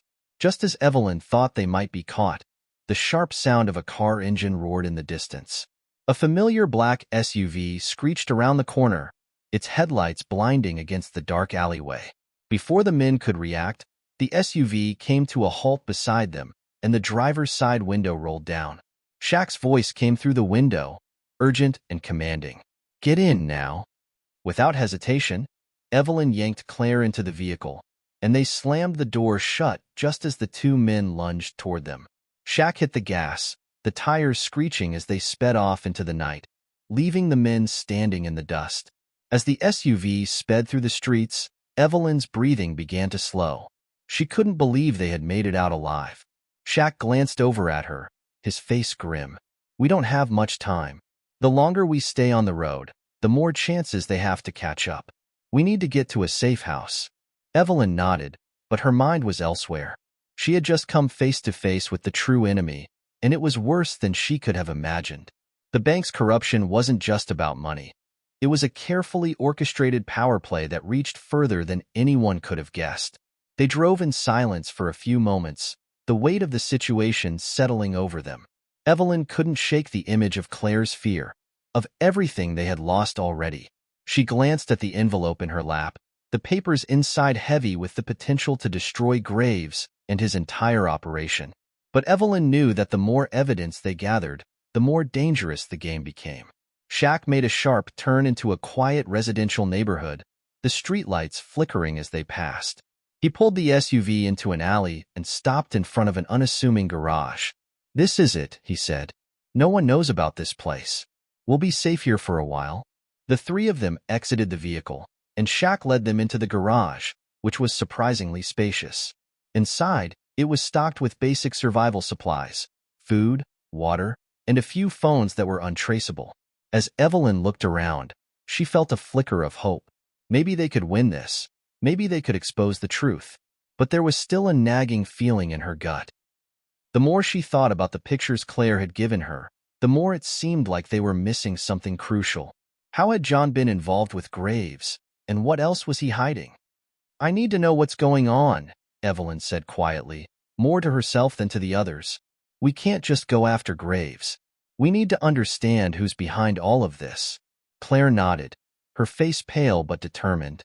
"I'll dig through the files again. Maybe there's something I missed." "I'll help," Shaq added, his voice steady. We need to move fast. The longer we wait, the harder it'll be to stay ahead. Evelyn took a deep breath and turned toward them. All right, we need to find out everything we can about John and anyone else who might be in on this. If we're going to take them down, we need to know who's pulling the strings. The quiet hum of the dimly lit garage filled the air as Evelyn, Claire, and Shaq sat around a cluttered table, sorting through the files. The weight of the world seemed to press on Evelyn's shoulders, and she could feel the pressure building. They were running out of time, and every second they spent here only made it easier for Graves' people to track them down. Evelyn glanced over at Claire, who was furiously flipping through pages, her brow furrowed in concentration. Shaq sat back in his chair, arms crossed, his eyes scanning the room, always alert. Evelyn could sense his tension. He was as ready as she was to put an end to this, but they both knew that rushing in blind could be deadly. We need something concrete, Evelyn said, breaking the silence. Her voice was sharp with urgency, but she could hear the strain in it. Something that ties Graves to this, something that will bring him down for good. Claire sighed, setting aside a stack of papers and running her fingers through her hair. I'm going through everything we've got, but there's so much. It's all scattered. John's involvement is deeper than I thought. There's no simple trail to follow. Then we make our own trail, Shaq said, his voice steady, though his eyes were filled with quiet determination. We've got to find someone who knows. Someone who's connected to Graves directly. We need leverage. Evelyn nodded, tapping the edge of the file in front of her. There has to be someone. John's not the type to work alone. He's always had someone pulling his strings, and now it's time we find out who. Shaq leaned forward, eyes narrowing. And when we do, how do we make sure they talk? Evelyn's lips tightened. We make it impossible for them not to. We get what we need, and we use it against them. I don't care how high up this goes. We're taking them down, no matter what it takes. Claire shot Evelyn a worried look, but said nothing, returning to her papers. Evelyn could see that Claire was afraid, not just for herself, but for the fallout of what they were doing. The world they were stepping into wasn't one where you could simply expose the truth and walk away. But it was too late to turn back now. She wouldn't, let all the sacrifices be in vain. Hours passed, and the quiet of the garage seemed to close in around them. The tension in the air was palpable, as if the walls themselves were holding their breath. Evelyn was about to suggest they take a break when Claire's voice broke the silence, shaky but triumphant. I found something, Claire said, her eyes wide. She slid a folder across the table, and Evelyn quickly snatched it up, heart pounding. Inside, there were several emails and confidential documents that referenced a deal between Graves' company and a mysterious figure named the broker. Evelyn scanned the pages quickly, her mind racing. The broker. She'd heard whispers of that name before, but until now, it had been little more than a rumor. This was the connection they had been searching for. The broker is tied to everything, Claire muttered, her voice low. I'm seeing references to weapons deals, money laundering, even political connections. Whoever the broker is, they're at the heart of this operation. Shaq leaned in, studying the documents with a sharp eye. And what's this? A meeting in 2 days. Looks like they're finalizing a deal. If we can get to that meeting, we might find out who the broker really is. Evelyn's pulse quickened as she processed the new information. We can't let this slip away. This is our chance to get the evidence we need. As the clock ticked down, they formulated a plan. The meeting was set for 2 days from now at an upscale hotel on the edge of town. It was an exclusive event, no cameras, no outsiders. They would have to infiltrate the meeting, gather what they could, and get out without drawing attention. The risk was enormous, but they didn't have a choice. If they didn't act now, they might lose the chance to expose Graves and the broker for good. And the clock was ticking. Evelyn could feel the weight of the decision pressing down on her. Shaq checked his watch and stood up, stretching. We'll need to get some gear, things to help us stay under the radar. We don't want anyone knowing we're there until it's too late. Evelyn nodded. I'll handle the logistics. Claire, you'll have to stay back and monitor everything from here. If anything goes wrong, we'll need you to help us make a quick exit. Claire looked uneasy but nodded. Understood. But you have to be careful. We don't know what we're walking into. I know, Evelyn said softly, meeting Claire's gaze. But we're going to finish this. We're going to take down Graves and the broker together. The night before the mission, Evelyn couldn't sleep. She lay awake, staring up at the dark ceiling, her mind racing. The magnitude of what they were about to do weighed heavily on her. This wasn't just about exposing corruption anymore. It was about survival. Graves and his network had already shown how far they were willing to go to protect their empire. But Evelyn wasn't afraid anymore. She had come too far to back down. Shaq was already up when she entered the small kitchen area the next morning, preparing supplies for the mission. He offered her a grim smile when he saw her. "You ready for this?" he asked, his voice low but steady. Evelyn took a deep breath, her eyes locking with his. "I don't think there's such a thing as being ready for this, but I'm as ready as I'll ever be." Shaq nodded, a flicker of respect in his gaze. "Let's make this count." The upscale hotel stood like a fortress in the distance, its glass windows reflecting the dying light of the afternoon sun. Evelyn could feel the weight of the plan pressing down on her as she parked the car in a secluded spot across the street. Her heart was pounding in her chest. Tonight, they would step into the lion's den. Shaq had already made his way inside, dressed in a tailored suit that blended seamlessly with the crowd. He moved with the kind of confidence that could only come from years of experience, like a predator on the hunt. Evelyn, on the other hand, felt the weight of her own uncertainty as she adjusted her own outfit in the car mirror. Black dress, simple but sharp, the kind that said nothing while still saying everything. Her phone buzzed in her pocket, pulling her out of her thoughts. It was Claire. "Everything clear on your end?" Evelyn glanced at the hotel. "So far. We're just about to move in. Be careful. There's no telling who could be watching. And whatever happens, don't let them know you're onto them." Evelyn sighed, glancing at the street around her. "Don't worry. We've got this." She hung up, steeling herself for what was ahead. The entrance to the hotel loomed before her now, a revolving door spinning like the gears of a machine that was about to begin turning. Evelyn moved through the lobby with practiced ease, pretending to be just another guest attending a fancy event. The lobby was filled with hushed conversations, the soft clink of glasses, and the scent of expensive cologne. It was a world Evelyn had never truly belonged to, but tonight, she wore her mask like an expert. Shaq was already inside, blending in with the other well-dressed individuals. He gave her a brief nod from across the room before slipping into a side corridor. Evelyn followed, trying to stay out of sight, but her every sense was on high alert. She had no idea what kind of security they might be dealing with, or how tight the circle around the broker might be. Her heart thudded louder in her chest with every step she took, but she kept moving forward. She was no stranger to danger. If anything, she had learned to thrive in it. Still, the feeling of walking into the unknown was enough to send a shiver down her spine. Shaq led her to a small, unmarked door at the back of the hotel. A guard stood outside, eyes scanning the crowd. Evelyn's pulse quickened as Shaq moved in, flashing a false ID with practiced ease. The guard didn't blink, just nodded and waved them through. Inside, the atmosphere shifted immediately. The decor was no longer the sleek modern design of the hotel's front lobby, but the dim, shadowy ambience of a hidden backroom operation. The walls were lined with plush velvet curtains, and the air was thick with the hum of murmured conversations and the clinking of expensive glasses. The meeting was already in full swing.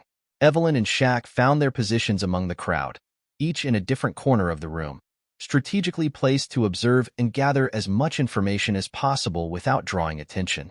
The guests were wealthy, influential, people with connections that spanned across industries. This wasn't just a deal. It was the culmination of years of covert manipulation, money laundering, and control. Evelyn's gaze swept over the room, taking in the guests and their interactions. She had been trained to notice the smallest of details. The way someone adjusted their suit jacket before speaking, the slight twitch of a hand when a conversation took a dangerous turn, the shift in tone when a subject was introduced. But she was searching for something bigger, something more important, the identity of the broker. She didn't have to wait long. A tall man in a dark suit stepped to the front of the room.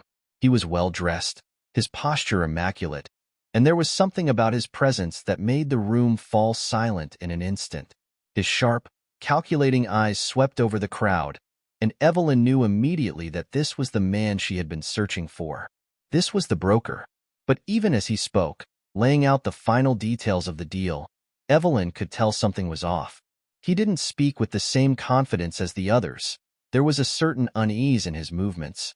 He was hiding something, something dangerous. Shaq, positioned across the room, locked eyes with her, his face expressionless. But there was an unspoken understanding between them. This was it. This was the man who had orchestrated everything. Evelyn leaned closer to the conversation, trying to catch every word. The broker's voice was low, deliberate, but his words carried weight.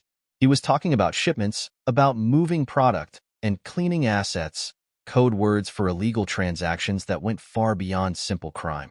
The language, the way he spoke about people, it all made her stomach turn.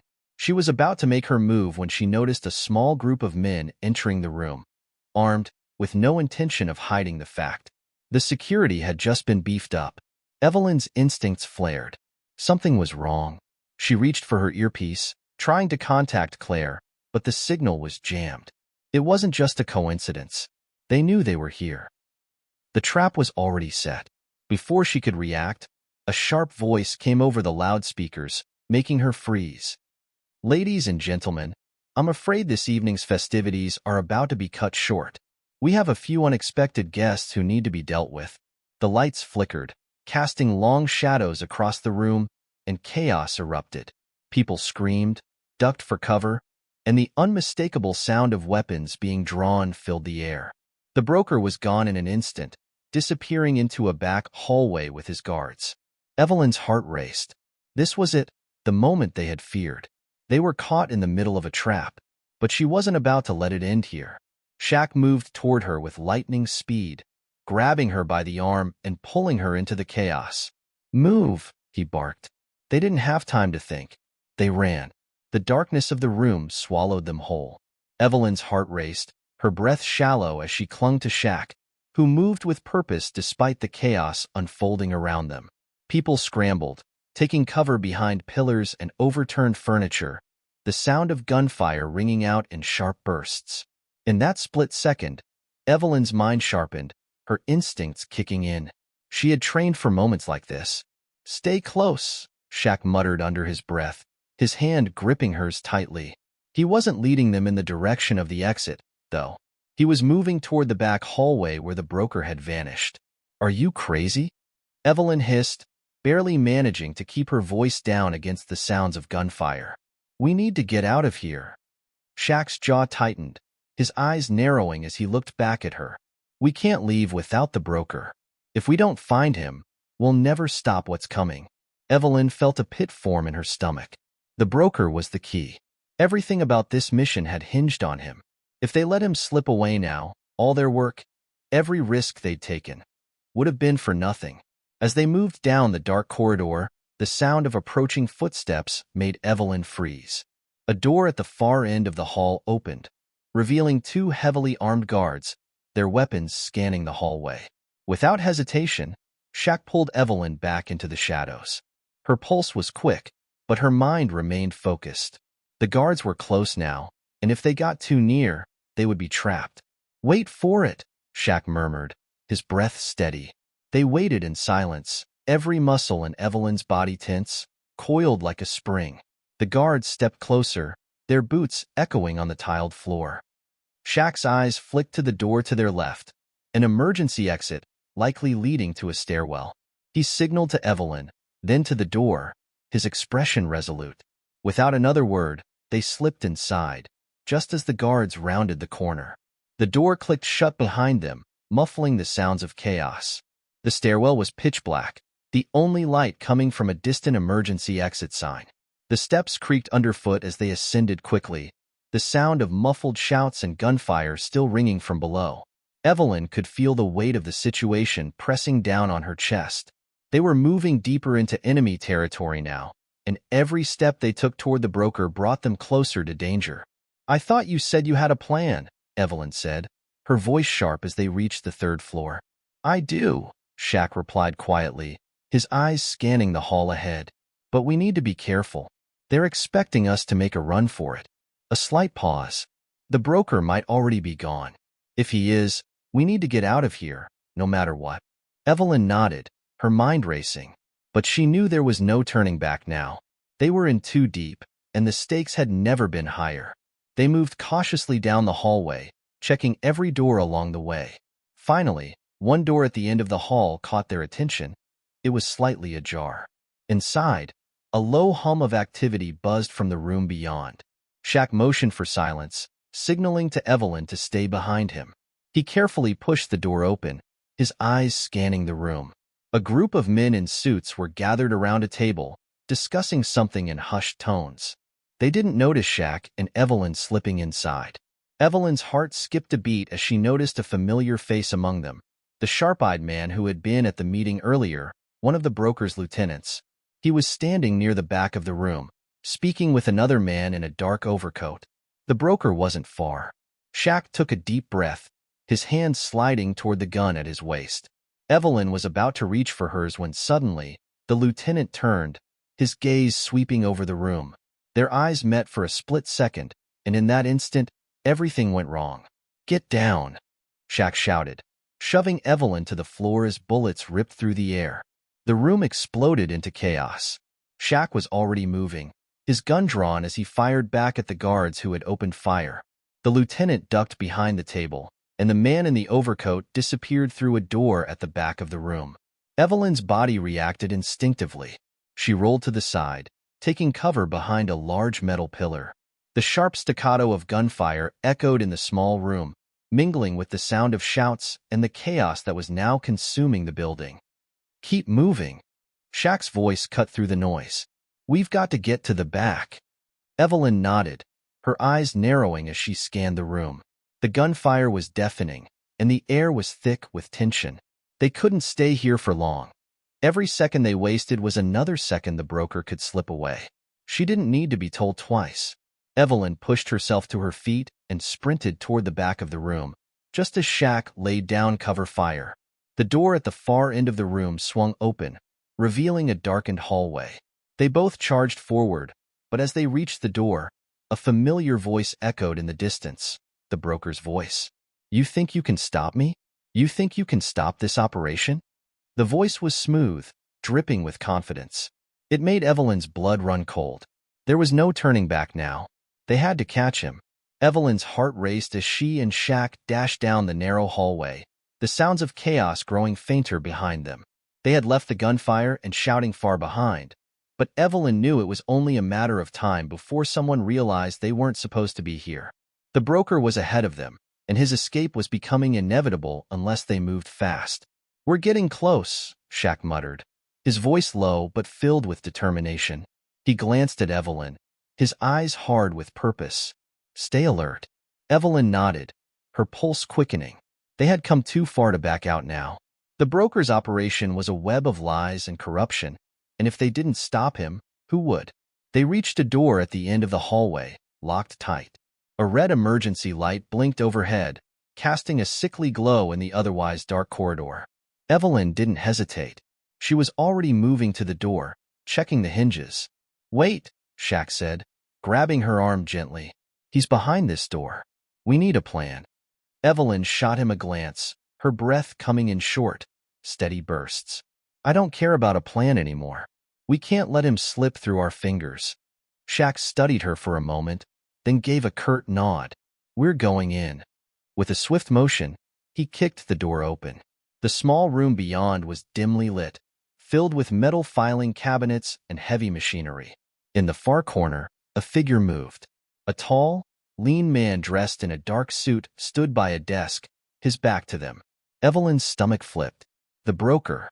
"You're too late," the broker's voice rang out, smooth and arrogant, echoing off the walls. He didn't turn around.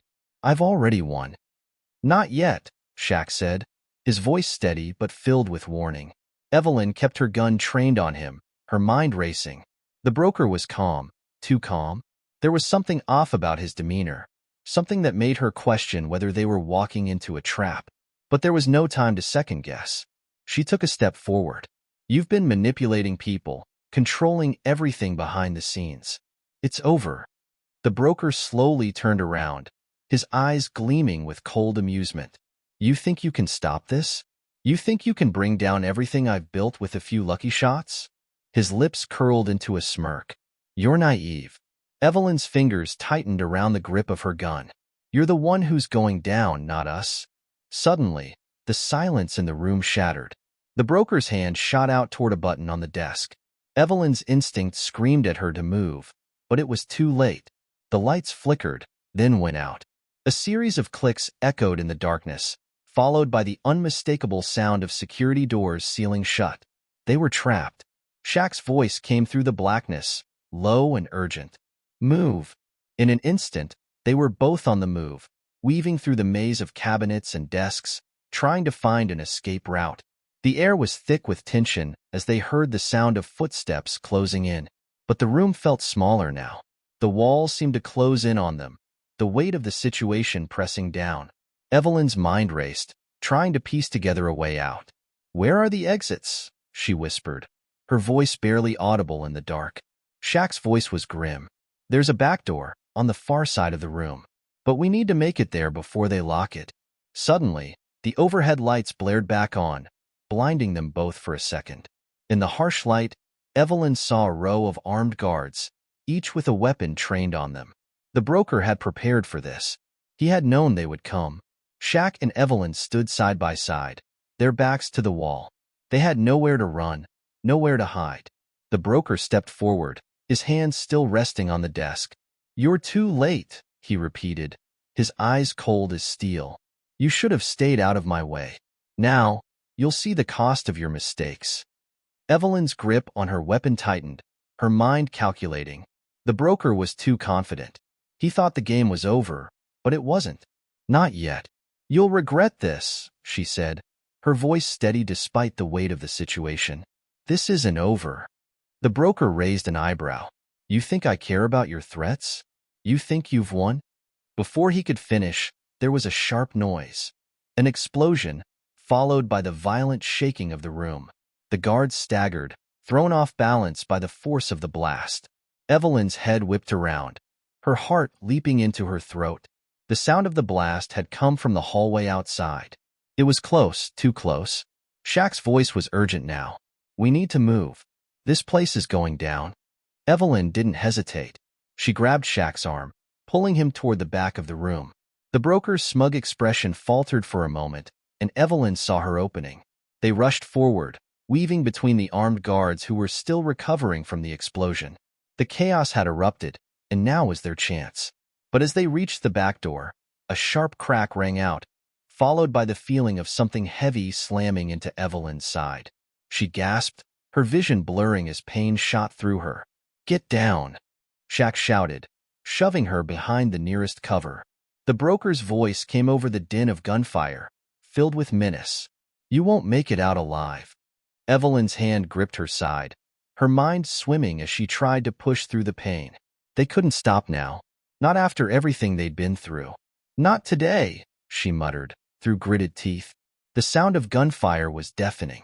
Evelyn could feel the heat of the bullets whizzing past her, narrowly missing as she pressed her back against the cold metal of the filing cabinet. Shaq crouched next to her, his face set in determination. His hand was on her shoulder, guiding her, keeping her steady despite the chaos surrounding them. Stay low and move fast, Shaq muttered, his voice sharp and urgent. Evelyn nodded, the pain in her side becoming a dull ache in the background of her mind. She had no time to dwell on it. If they didn't make it out now, it was over. The broker wouldn't stop until they were dead, and they were running out of options. On my count, we make a break for the door, Shaq continued, glancing over at the guards closing in on them from the far end of the room. The explosion had thrown everything into disarray, but the enemies were regrouping. It wouldn't take long before they were surrounded again. 3, 2, 1, go. With a burst of energy, Shaq pulled Evelyn to her feet. The two of them darted toward the back door, the sound of rapid footsteps following closely behind. Shaq fired a shot, taking down one of the guards who had attempted to block their exit. The others hesitated for a split second, and that was all they needed. They reached the door, and Evelyn's heart leaped into her throat when she saw that it was locked. "No time," Shaq barked, slamming his shoulder into the door. The lock splintered with a sharp crack, and the door burst open, revealing the narrow stairwell leading to the ground floor. Evelyn could hear more voices now, shouting as the guards regrouped, their steps growing louder. They had only moments before the entire building was swarming with enemies. "Let's go," Shaq yelled, his hand already grabbing for Evelyn's arm, pulling her down the stairs at a breakneck pace. They tore through the building, dodging through hallways and corridors that felt like they stretched on forever. Every time they rounded a corner, the sounds of pursuit grew closer. It was only a matter of time before they were cornered, unless they made it out now. "Almost there," Shaq said through gritted teeth. "We're not far from the back exit." Evelyn's heart pounded in her chest, and she could feel the sweat beating on her forehead. The air was thick with the smell of smoke and the acrid scent of burning metal from the blast. Then, without warning, they burst through another door and into the night air. The cold hit them like a slap in the face, but there was no time to savor the brief sense of freedom. They were still in danger. They couldn't stop yet. Shaq grabbed her wrist again and pulled her along the alley, their footsteps echoing in the narrow space. Evelyn's mind raced. Where was the getaway car? They had to have one, right? As if reading her mind, Shaq's voice cut through the noise. "The car's waiting down the street. Keep moving." They sprinted through the darkened street, the sound of shuffling footsteps behind them only fueling their urgency. Evelyn's legs burned, but she pushed herself harder, knowing that their lives depended on this. And then, ahead of them, the headlights of a black SUV flashed through the shadows. "That's our ride," Shaq said, his voice steady but with an edge of relief. They reached the car in seconds. The door swung open, and Evelyn jumped in without hesitation, barely getting her seatbelt on before the car sped off. Shaq was at the wheel, his eyes scanning the road ahead. "We're not out of the woods yet," he said, his voice low but controlled. "They'll be coming after us, harder than ever." Evelyn nodded, trying to catch her breath, her hand still clutching her side where the bullet had grazed her. It didn't hurt as much now, but she knew it wasn't a wound she could ignore for long. "Then let's make sure they can't find us." Shaq shot her a glance, his lips curving slightly. "I like your attitude." As they sped down the winding road, Evelyn's mind raced. The broker had to be stopped. They couldn't let him get away with everything he had done. But the danger was far from over. She could feel the weight of their mission pressing down on her. She looked at Shaq. "What's the plan?" Shaq kept his eyes on the road. "We lay low for a while, regroup, and figure out our next move. But first, we need to get off the grid. They'll be tracking us soon." Evelyn nodded, understanding the urgency. They had just survived the first round, but this was far from over. They had one chance to take down the broker, and they couldn't afford to fail. The dark streets blurred as the black SUV roared through the night. Shaq's hands were steady on the wheel, his gaze sharp, scanning every rearview mirror and alley as if the shadows themselves might be hiding enemies. Evelyn sat beside him, her thoughts racing, her body still aching from the chaos of the last few hours. Her side throbbed with every breath, but it was nothing compared to the weight pressing on her chest, the sense that everything they had just fought for might slip away before they could even breathe. "Where are we going?" Evelyn asked, breaking the silence that had settled between them. Her voice was strained but determined. Shaq didn't look at her but spoke with quiet confidence. "We need to lay low. Get off the grid. I have a contact who can help." Evelyn's brow furrowed. "A contact? Who?" Shaq hesitated for a moment, as if weighing how much to share. "Someone I trust. But it's not going to be easy.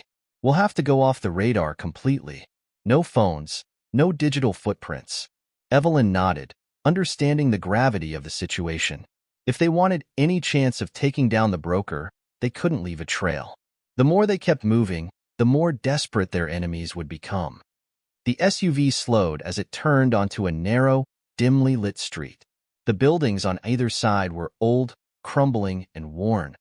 An industrial district that hadn't seen life in decades.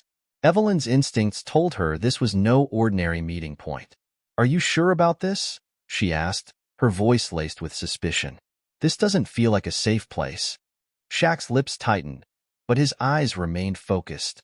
Trust me, it's the safest place we have right now. The SUV came to a stop in front of a dilapidated warehouse.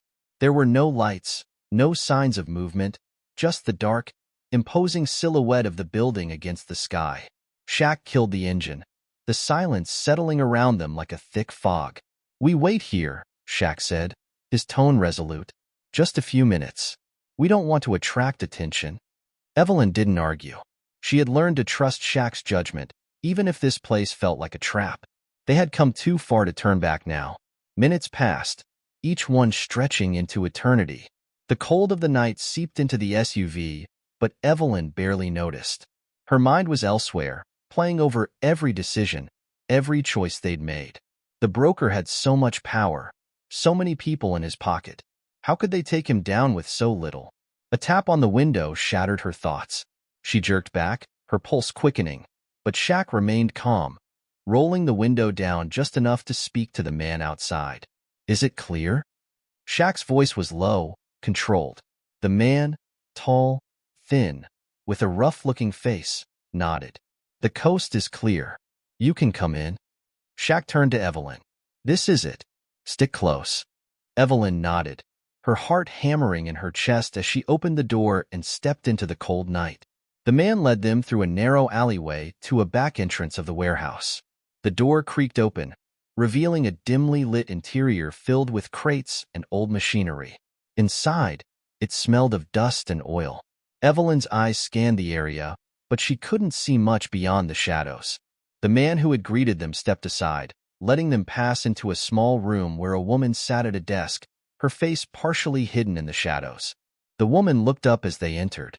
She was tall, with sharp features and dark, calculating eyes that didn't seem to miss anything. Her hair was pulled back tightly, and her clothes were simple but well-fitted. Someone who knew how to blend in while still maintaining control. Shaq, the woman said, her voice smooth but edged with authority. I didn't expect to see you here.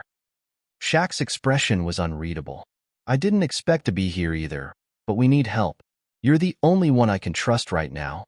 The woman's eyes flicked to Evelyn before returning to Shaq. And who is she? Evelyn stepped forward, her posture steady despite the tension hanging in the room. I'm Evelyn. I'm here to help take down the broker. The woman's gaze shifted again, this time with a hint of respect. Taking down the broker, huh? That's a tall order. Shaq didn't flinch. We know, but we have no choice. The woman leaned back in her chair, steepling her fingers as she considered them. You're right, but I don't get involved unless I know what I'm working with. Tell me everything. Evelyn exchanged a look with Shaq, and for a brief moment, she saw the weight in his eyes. This was the moment where everything would shift. There could be no more secrets, no more hiding the truth. They had to lay everything on the line. We need resources, safe houses, intel on the broker's network, Shaq began. We know he's got people everywhere. We need to find his weak spots. The woman raised an eyebrow. And you think I have all that? Shaq's jaw tightened. You've always had eyes and ears in places we don't, and I need those contacts now. Evelyn stood silent, watching as the exchange played out. The woman was considering their request, but Evelyn could feel the weight of the decision in the air. This was the turning point. If they could gain this ally's trust, they would have a fighting chance. If not, I'll help, the woman said, finally breaking the silence. But there are conditions. Shaq didn't hesitate. Name them. The woman's lips curved slightly. First, you don't get to make this personal. If you want my help, you do things by my rules. Second, you tell me everything. No secrets. And third, once we're in this, there's no going back. Evelyn's stomach twisted at the weight of the woman's words. She knew this was the point of no return, but she also knew this was their only chance. Agreed, Shaq said without hesitation. The woman stood up, her eyes never leaving them. Then let's get to work. Shaq's voice was steady as he outlined their plan. The room, dimly lit by a single overhead bulb, felt colder than ever, the walls pressing in as if even the building itself was part of the broker's sprawling empire. We don't have much time, Shaq said, his eyes fixed on the woman, whose name they still didn't know. We need everything you can give us, Contacts, safe houses, movements. We need to strike fast, before the broker even knows we're coming. The woman, still standing, adjusted her jacket and walked to a cluttered table in the corner. She opened a drawer and pulled out a stack of papers, each one filled with names, addresses, and coded messages. She flipped through them methodically, her eyes scanning the notes. "Here," she said, placing the first sheet on the table between them. "This is a list of his high-level operatives, people you need to watch out for. They move in and out of the city like ghosts. If you're spotted by any of them, it's game over." Evelyn leaned forward, her gaze sharp. "And what about the broker himself?" The woman's lips curled into a slight smirk. "You think I have that kind of access? The broker is untouchable. But we know where he's been. We know his safe houses, his front businesses. The man likes to hide in plain sight, and that's where we'll catch him." Shaq leaned in as well. "Where does he operate from? What's his base of operations?" The woman hesitated, her fingers tapping the edge of the table. "He's smart. Very smart. He's been using abandoned buildings, warehouses, things that don't raise suspicion. But there's one place, an old shipping yard on the outskirts of the city. We've been tracking shipments there for months. It's where his most trusted men go in and out." Evelyn's mind raced, the pieces starting to fall into place. This was it, the lead they needed. But she couldn't shake the feeling that it was too easy. "You're sure about this?" Evelyn asked, her voice tinged with caution. "That's the place where we'll find him?" The woman nodded. "It's the closest thing he has to a home base. But be careful. The yard is heavily guarded. Even if you manage to sneak in, you won't get far without drawing attention." Shaq was already nodding. "We'll need backup. More people, more firepower. We won't make it in alone." The woman narrowed her eyes. "You're asking for a lot, Shaq. If we do this, we go all in. And I mean all in. No turning back." Evelyn looked at Shaq, her eyes searching his face. She had already made the decision to trust him, but this was different. They were going after the broker himself.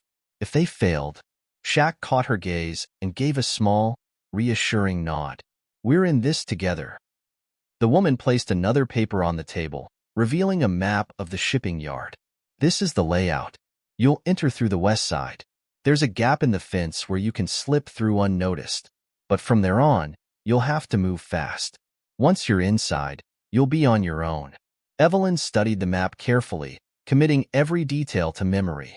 The yard was a maze of old containers and rusted machinery, the perfect place for someone to hide. But it was also the perfect trap. "How do we get out if things go south?" Evelyn asked. The woman's eyes flicked to Shaq. "I've arranged a safe route.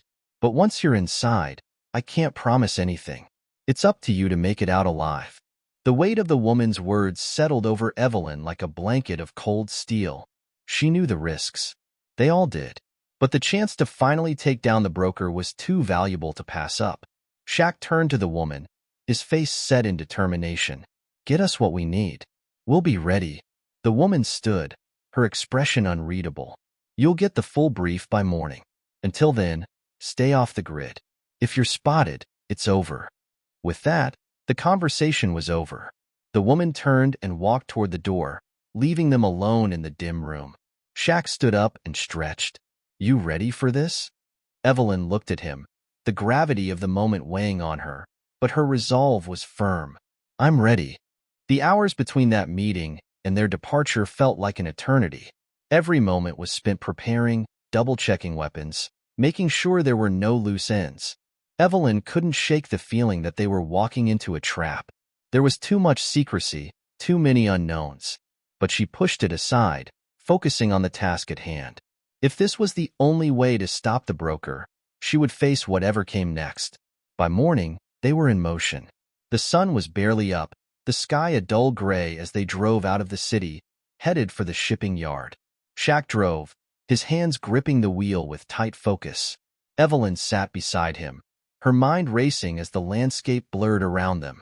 The closer they got to their destination, the more palpable the tension became. This was it, the moment of truth. Either they would take down the broker, or they would become just another casualty in his sprawling empire. As the SUV rumbled to a stop near the edge of the yard, Shaq turned to Evelyn. "We go in silent. No mistakes. Evelyn nodded, her heart pounding. She didn't know what was waiting for them inside, but she did know one thing. There was no turning back now. The sound of the engine cut off, leaving only the faint rustling of wind as Shaq and Evelyn stepped out of the SUV. The air was thick with tension, the shipping yard looming ahead like a concrete jungle.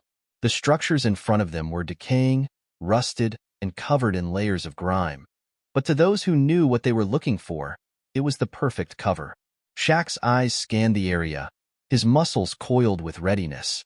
"Stay sharp," he muttered, his voice barely above a whisper. "No one knows we're here, and we plan on keeping it that way." Evelyn nodded, her heart racing in her chest. They had one shot at this.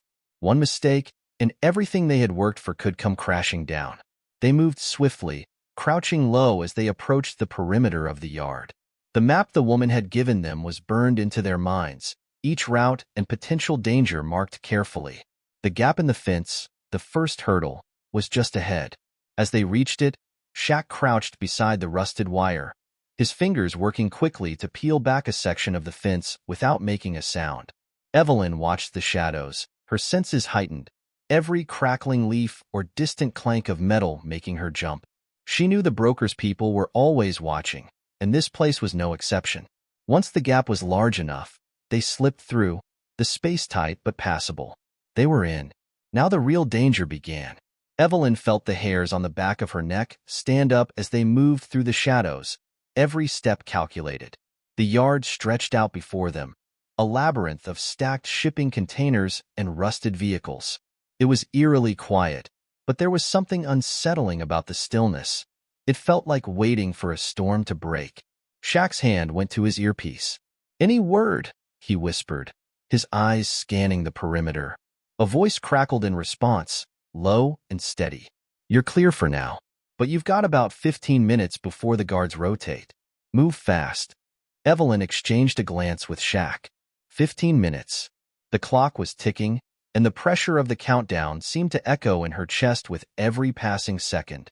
They continued, slipping between containers, staying low and out of sight. The layout of the yard seemed endless, the structures all blending together in a maze of metal and decay. Every few seconds, Evelyn's eyes darted to the shadows, wondering if someone, or something, was waiting just out of sight. Then, as they neared the center of the yard, a faint sound reached their ears, the low hum of a generator, followed by the faint rattle of chains. This was it, the heart of the broker's operation. Evelyn signaled for Shaq to stop. They crouched low behind a stack of containers, trying to stay as still as possible. Ahead of them, through a narrow gap between the containers, they could see a group of men, armed, moving with purpose. They were on patrol, their weapons slung across their shoulders, scanning the area with trained eyes. The broker's men, the ones who kept everything running smoothly, making sure no one stepped out of line. Shaq held up a hand, motioning for Evelyn to stay quiet. He was considering their options, weighing the risks. They couldn't afford to be caught now. Evelyn's hand instinctively reached for her gun, fingers tightening around the cool metal. She could feel her heartbeat in her throat, the anticipation of what was to come almost unbearable. The walls of the yard felt like they were closing in around her, each step forward a potential misstep into the unknown. Suddenly, one of the guards stopped, his head snapping toward the area where Shaq and Evelyn were hiding. Evelyn's breath caught in her chest, her eyes locking onto the guard's face as he stared in their direction. She was sure he could see them, sure they had been spotted. Then, just as quickly, the guard turned away, continuing his patrol with no sign of alarm. It was as if he had never noticed them at all. Shaq exhaled slowly, the tension leaving his body in a long, controlled breath. "That was close," he muttered under his breath. Evelyn stayed still for a moment longer, her mind racing. Had it really been that close, or was it something more? She couldn't shake the feeling that they were being watched, that every move they made was being tracked. "Let's move," she said quietly, her voice steady despite the doubts swirling in her mind. There was no time to waste. The yard was full of risks, and if they didn't act fast, they would be in the same position as everyone else who had ever tried to take down the broker, dead or worse. They pushed forward, slipping deeper into the maze of containers.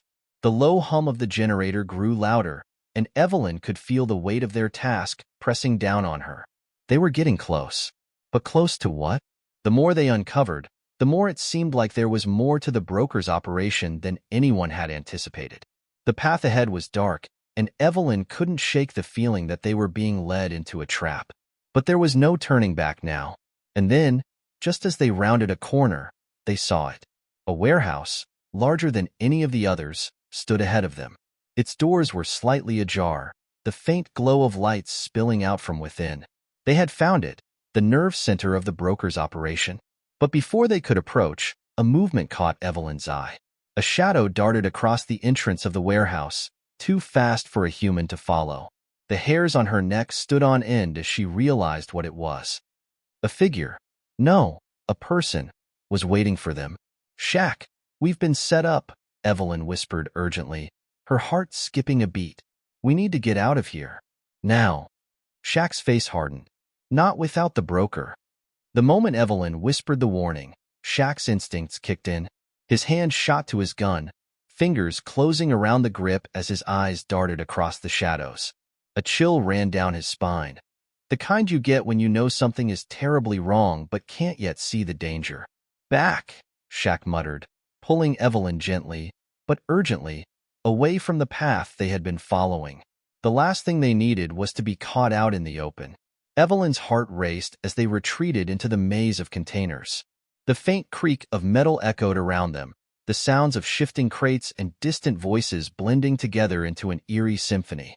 Her pulse was pounding in her ears as she strained to listen for any sign of movement, any indication of where the trap might spring from.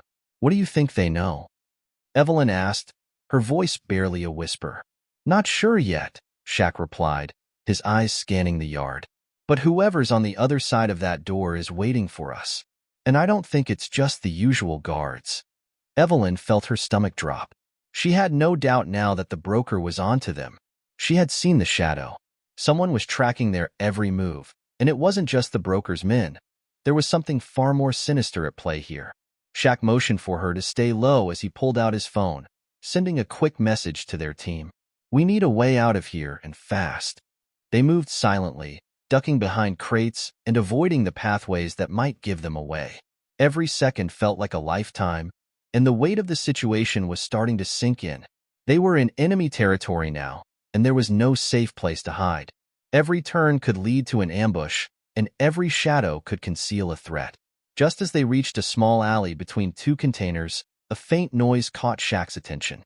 The sound of footsteps, heavy, deliberate.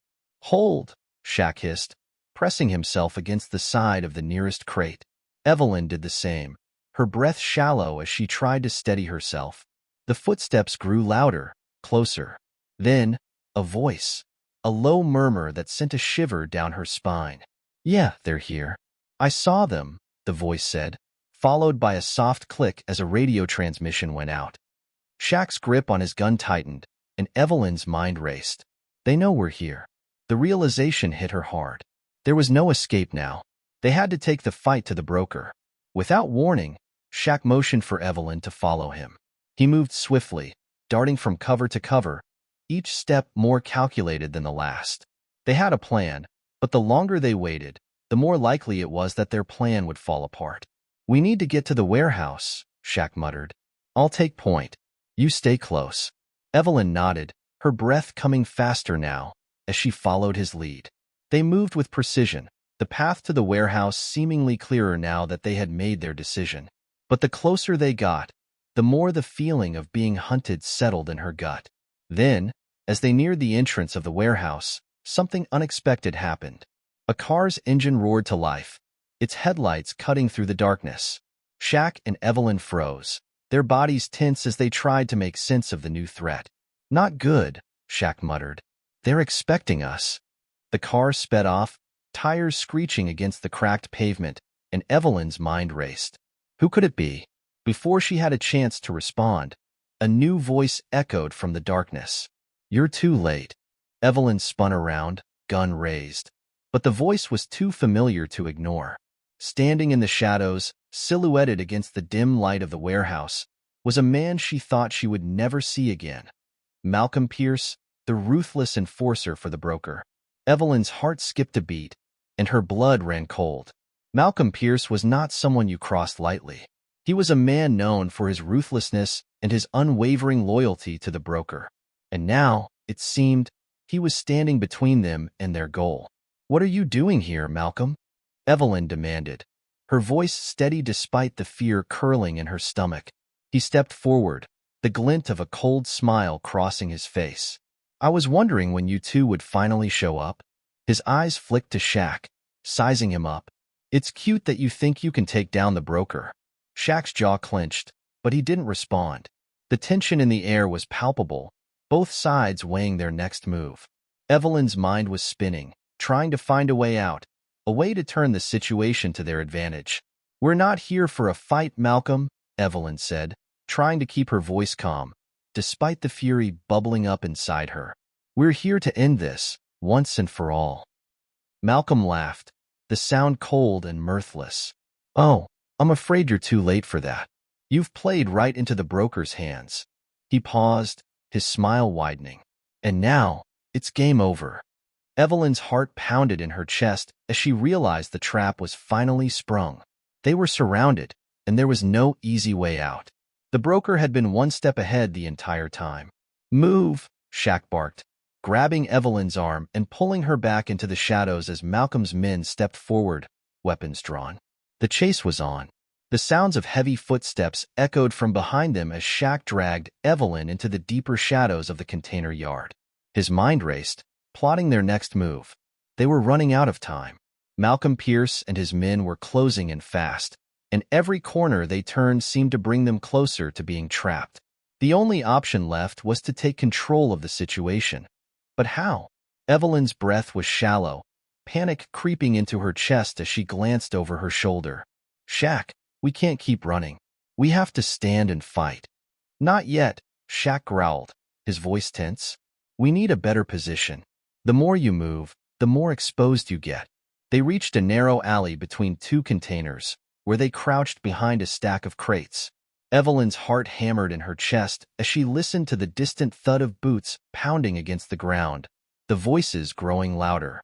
"They're not far," she whispered, her hand instinctively reaching for the gun at her side. Shaq remained silent, his mind calculating their options. He could feel the pressure building. They were surrounded, but they weren't out of options. "Not yet.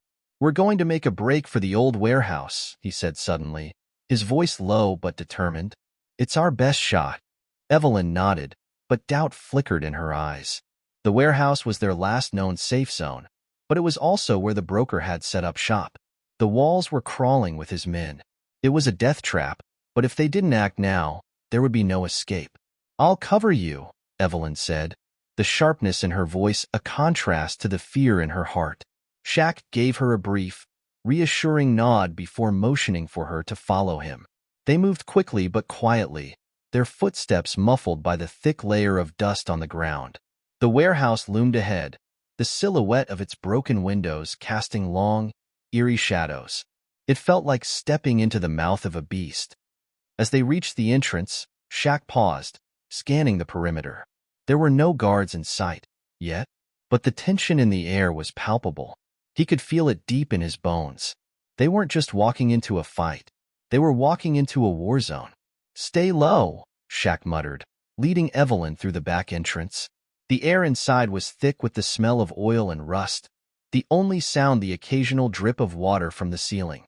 They moved silently through the dark hallways, their footsteps barely making a sound as they navigated their way deeper into the heart of the building.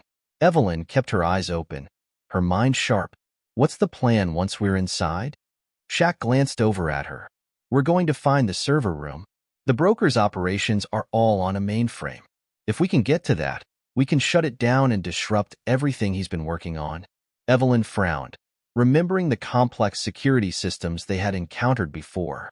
"That's easier said than done." "I know," Shaq said grimly, "but it's the only option we've got." They moved through the hallways cautiously, each turn taking them deeper into the heart of the compound. Shaq's eyes were always moving, scanning for threats. Evelyn's nerves were on edge. They had no idea who or what they would encounter next, but every corner they rounded brought them closer to the mainframe and to the broker's people. As they approached the door to the server room, Shaq signaled for Evelyn to stop. His hand moved to the door handle, but before he could make a move, the sound of heavy boots on metal came from the corridor ahead. "Damn it!" Shaq cursed under his breath. "We're not alone." He grabbed Evelyn by the arm and yanked her back into the shadows, pressing her against the cold metal of a nearby container. She could feel the heat of his body against hers as they held their breath, waiting for the footsteps to pass. The seconds stretched into eternity as the sound of the boots grew louder. The tension was suffocating. Shaq's hand tightened around his gun. His body coiled like a spring. They couldn't afford to be caught now. If they were, it was over.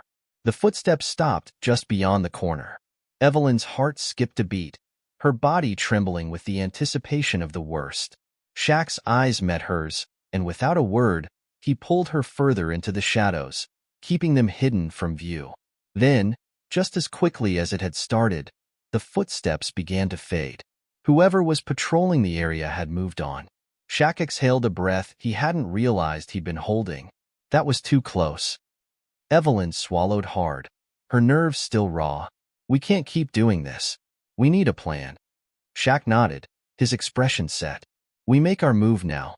No more waiting." They moved swiftly to the server room door, and Shaq kicked it open with a single, forceful motion. The inside was dimly lit, rows of computer equipment lining the walls. At the far end of the room was the control center, a bank of monitors flickering with data, surrounded by a web of wires and cables. Evelyn stepped inside, her eyes scanning the room for anything that could give them an advantage. "Where's the mainframe?" she asked. Shaq's gaze locked on a massive console at the far end of the room. "There. That's where it all starts." But as they moved toward it, the unmistakable sound of doors slamming shut echoed through the building. The walls shook as the sound of boots rushing toward them filled the air. "Damn it," Evelyn hissed, her hand instinctively reaching for her gun. "We're not alone anymore." The trap had been sprung, and now there was no going back. The sound of heavy boots pounding against the concrete floor echoed through the hallway as Shaq and Evelyn scrambled to the control console. Panic surged in Evelyn's chest as she glanced toward the entrance, where a group of armed men were already closing in. There was no turning back. This was the moment they'd either win or lose everything. "Get to the console now," Shaq barked, his voice cold with urgency. His eyes were already scanning the shadows for an escape route, but none appeared. They were trapped. Evelyn's fingers flew over the keyboard, her heart racing as she tried to access the system. Sweat trickled down her face as she worked, but the screen in front of her only showed a flashing red warning.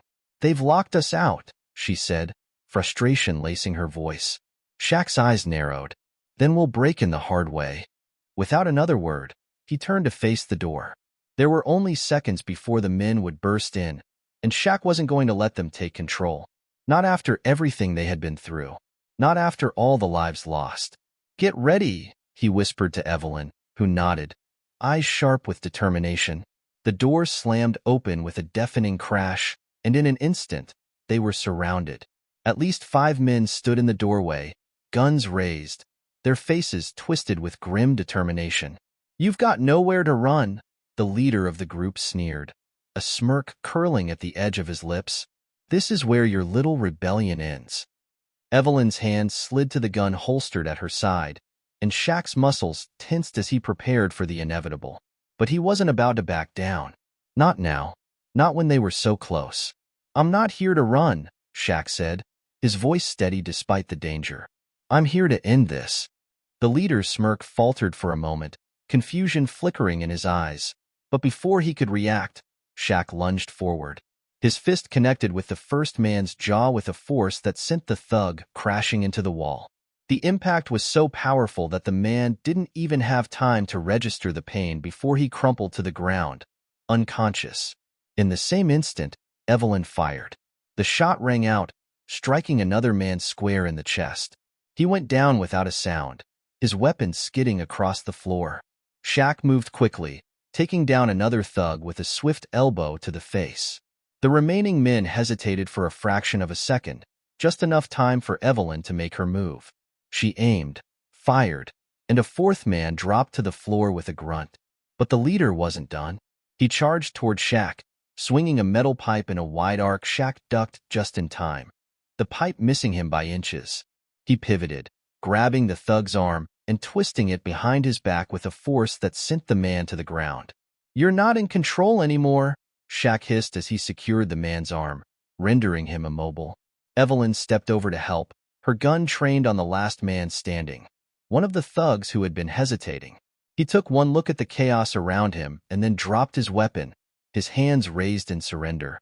"Don't make this harder than it has to be," Shaq said, his voice low and dangerous. "You can walk out of here alive if you stay down." The thug hesitated for only a moment before he dropped to his knees, knowing full well that there was no escape. With the immediate threat neutralized, Shaq turned back to Evelyn. The moment of victory was fleeting. They were far from safe. "Can you hack it now?" Shaq asked, his tone hard but full of hope. Evelyn nodded, breathless, and her fingers flew over the keyboard once more. The console whirred to life, the screen flickering for a moment before displaying a green, "Access granted" message. "Done," she said, a wave of relief washing over her.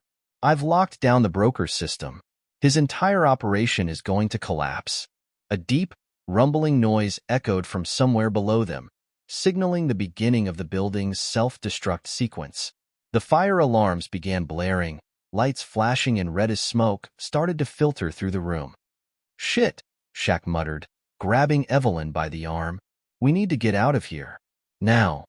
They moved quickly through the building, but the chaos around them was palpable. The walls were beginning to shake, and the ground beneath their feet felt unstable. They were running out of time. As they neared the exit, a figure emerged from the smoke. The broker. His tall, imposing figure cast a shadow over the dimly lit hallway, his cold eyes locking onto Shaq and Evelyn. "You think you've won?" The broker's voice was like ice. "This is just the beginning. I'll rebuild. You can't stop what's already been set in motion."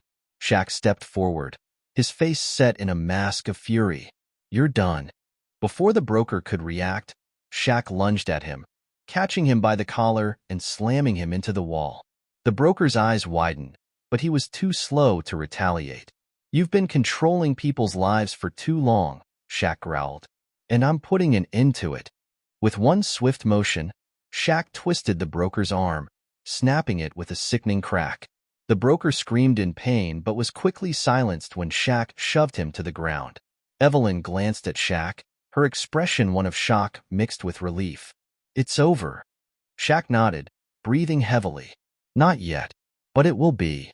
They moved out of the building just as the explosion rang out behind them, the sound of the blast rattling the ground beneath their feet. The building collapsed in on itself, taking the broker's empire with it. They had won, but the fight wasn't over. It never would be. As they made their way into the night, Shaq turned to Evelyn, his eyes filled with a mixture of exhaustion and resolve. "It's not about what we've destroyed," he said, his voice steady. "It's about what we've saved."